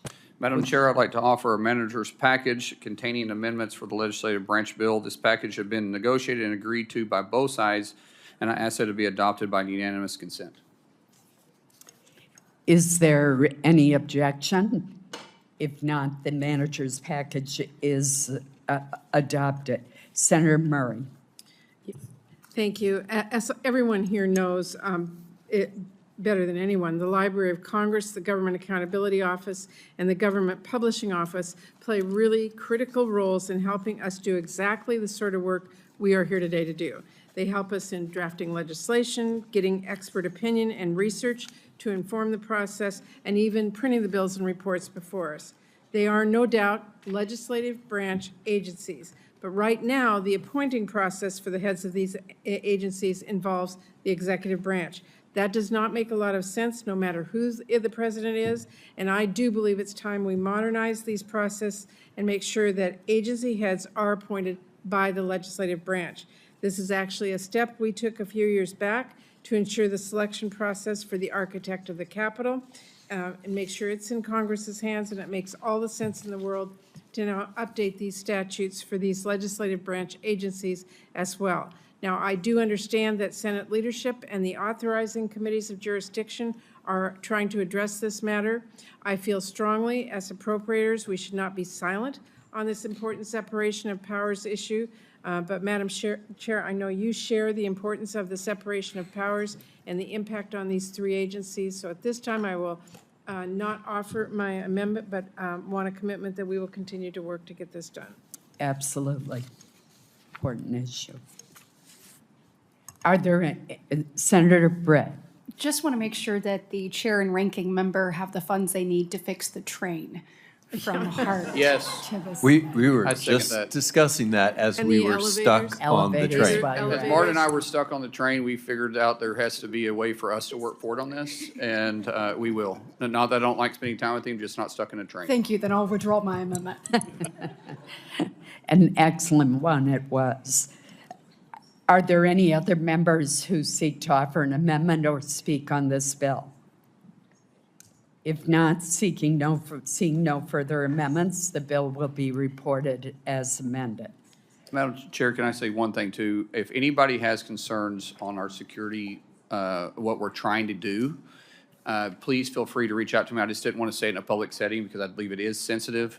So I'll be happy to visit with you on a one-on-one or a group setting and tell you what program we're running and how we plan on moving forward with it. Vote today on both in the Senate Judiciary Committee. You know, Chairman Grassley had kind of at the very beginning and let us know we had multiple hearings across the bill. So he had given us an hour and a half to work through those things and to let people speak.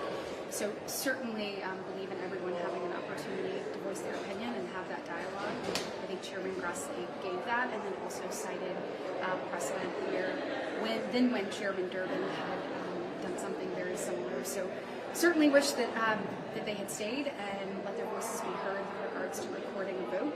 But that's not the pathway that we chose. Were you disappointed by them walking out of this? Yeah, absolutely. I mean, look, we've got to have a lot of tough conversations, and there's a lot of things that we don't see eye to eye on. But I think the best thing that we can do in most circumstances is stay and work through it. And Chairman Grassley also, if you note, said, "I will give you time afterwards to continue this dialogue." Do you have any concerns about him and Bill Bove in general? I mean, some of his things in his past, and going after the January 6th prosecutors, or allegedly saying not to comply with the judge's orders to send the migrants down to El Salvador. And any of the stuff give you pause about him? Yeah, so we had an opportunity, obviously, with him in front of us. I actually had an opportunity to question him right after Corey Booker did.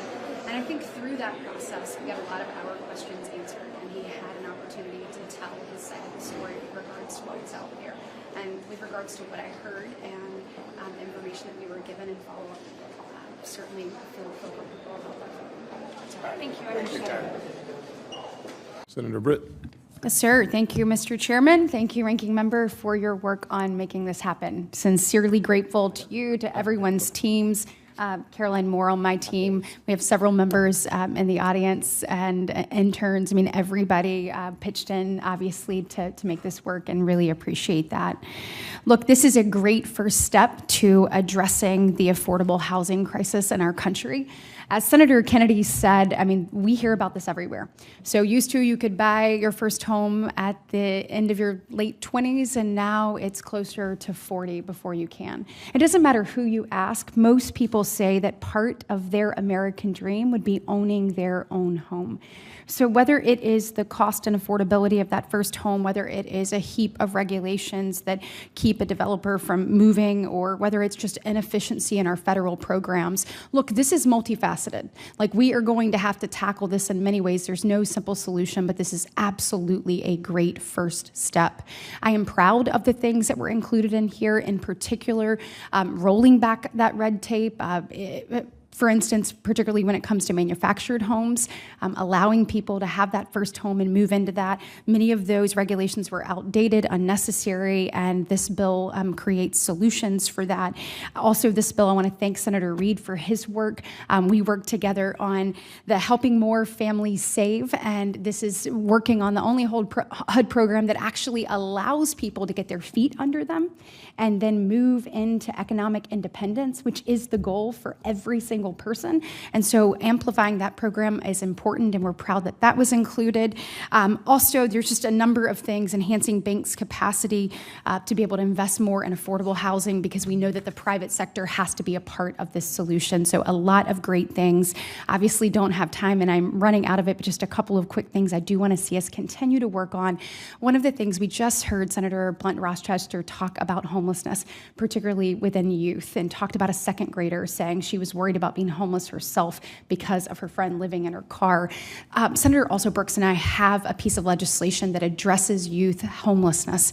I think now is the time. So, Madam Ranking Member, Mr. Chairman, would love just to continue to work with you to try to get that addressed. We know that homelessness has been on the rise, and we certainly want to make sure that we remedy that for everyone, but in particular our youth. And then also making sure that we're not funding programs that aren't working.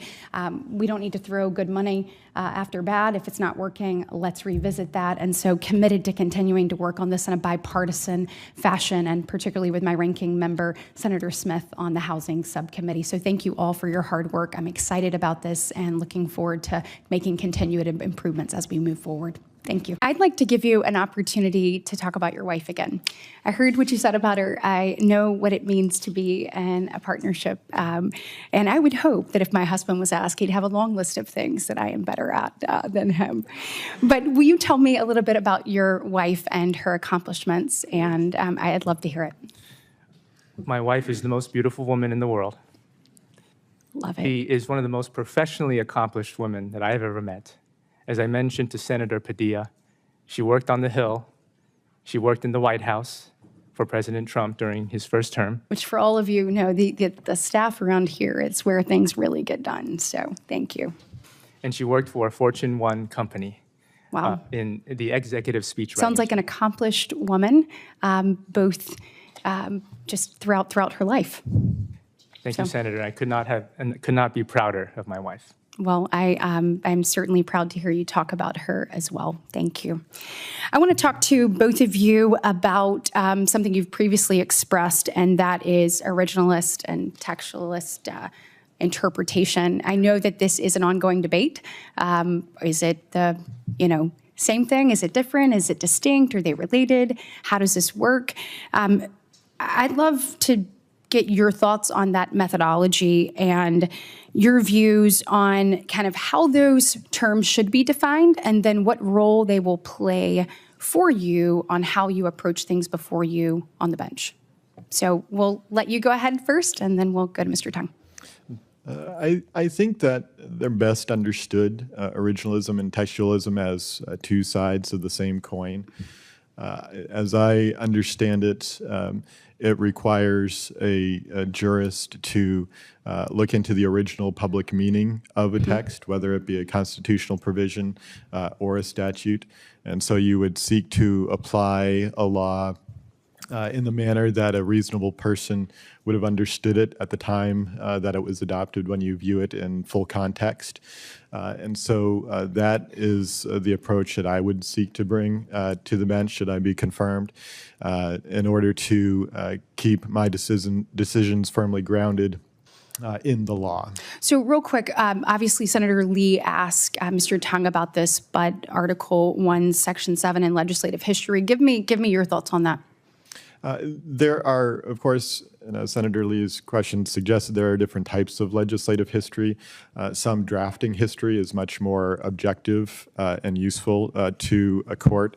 But the question, as I recall, was directed to subjective statements of individual legislators.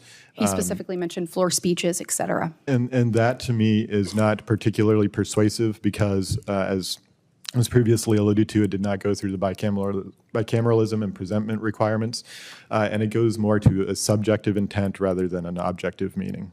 So, Mr. Tung, do you support originalist, textualist interpretation? And if so, if you can give me that quick definition and then how you arrived at that conclusion that would be the most appropriate methodology if, in fact, you believe that. Thank you, Senator. So I do subscribe, Senator, to originalism and textualism.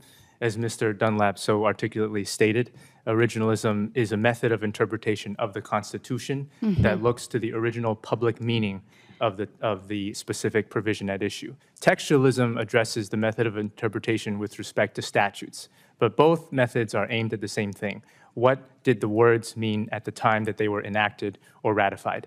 And I subscribe to that view because veering away from that view turns judges into policymakers. No longer are they grounded and anchored in the text, but rather they would be indulging in their own personal policy preferences, and I don't think that's the role of the judge. Which you've said time and time again today, your personal preferences aren't what you're going to take to the bench. So thank you. I strongly believe the federal judiciary has a vital role in protecting religious liberty and freedom.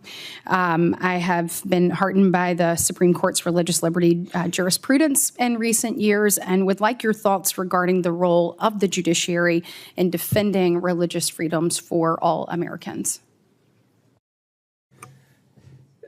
Senator, the Supreme Court plays a very important role in defending religious liberties. The First Amendment of our Constitution says it right there. Congress shall make no law respecting an establishment of religion or prohibiting the free exercise thereof. And the Supreme Court has faithfully interpreted that provision recently. Thank you, and in my remaining time. I would agree. The courts have the responsibility to apply each of the amendments to the Bill of Rights. The First Amendment and the free exercise of religion and the Establishment Clause have been observed to be first freedoms. Those are binding upon the court and should be equally applied for all Americans. Well, thank you both for your willingness to serve. You're incredibly accomplished and look forward to getting you on the bench.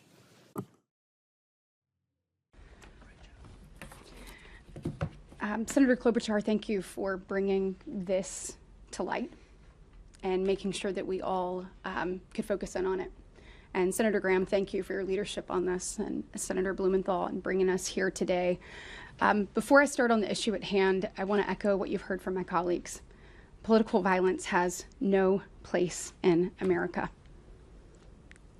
What we saw yesterday, and everyone saw it, is sickening. It is disgusting. It was a political assassination. And all of you sitting in these rows have a duty and an obligation to call it that. You know, when I'm thinking about Charlie, obviously his faith was the most important thing in his life. His wife, his children, our prayers are with them. But he influenced countless Americans and people across the world. My kids being amongst those groups. Talking with them last night, talking through this with them last night, is just unthinkable that this is happening in the United States of America. And so the time for unity, the time for peace, it is now.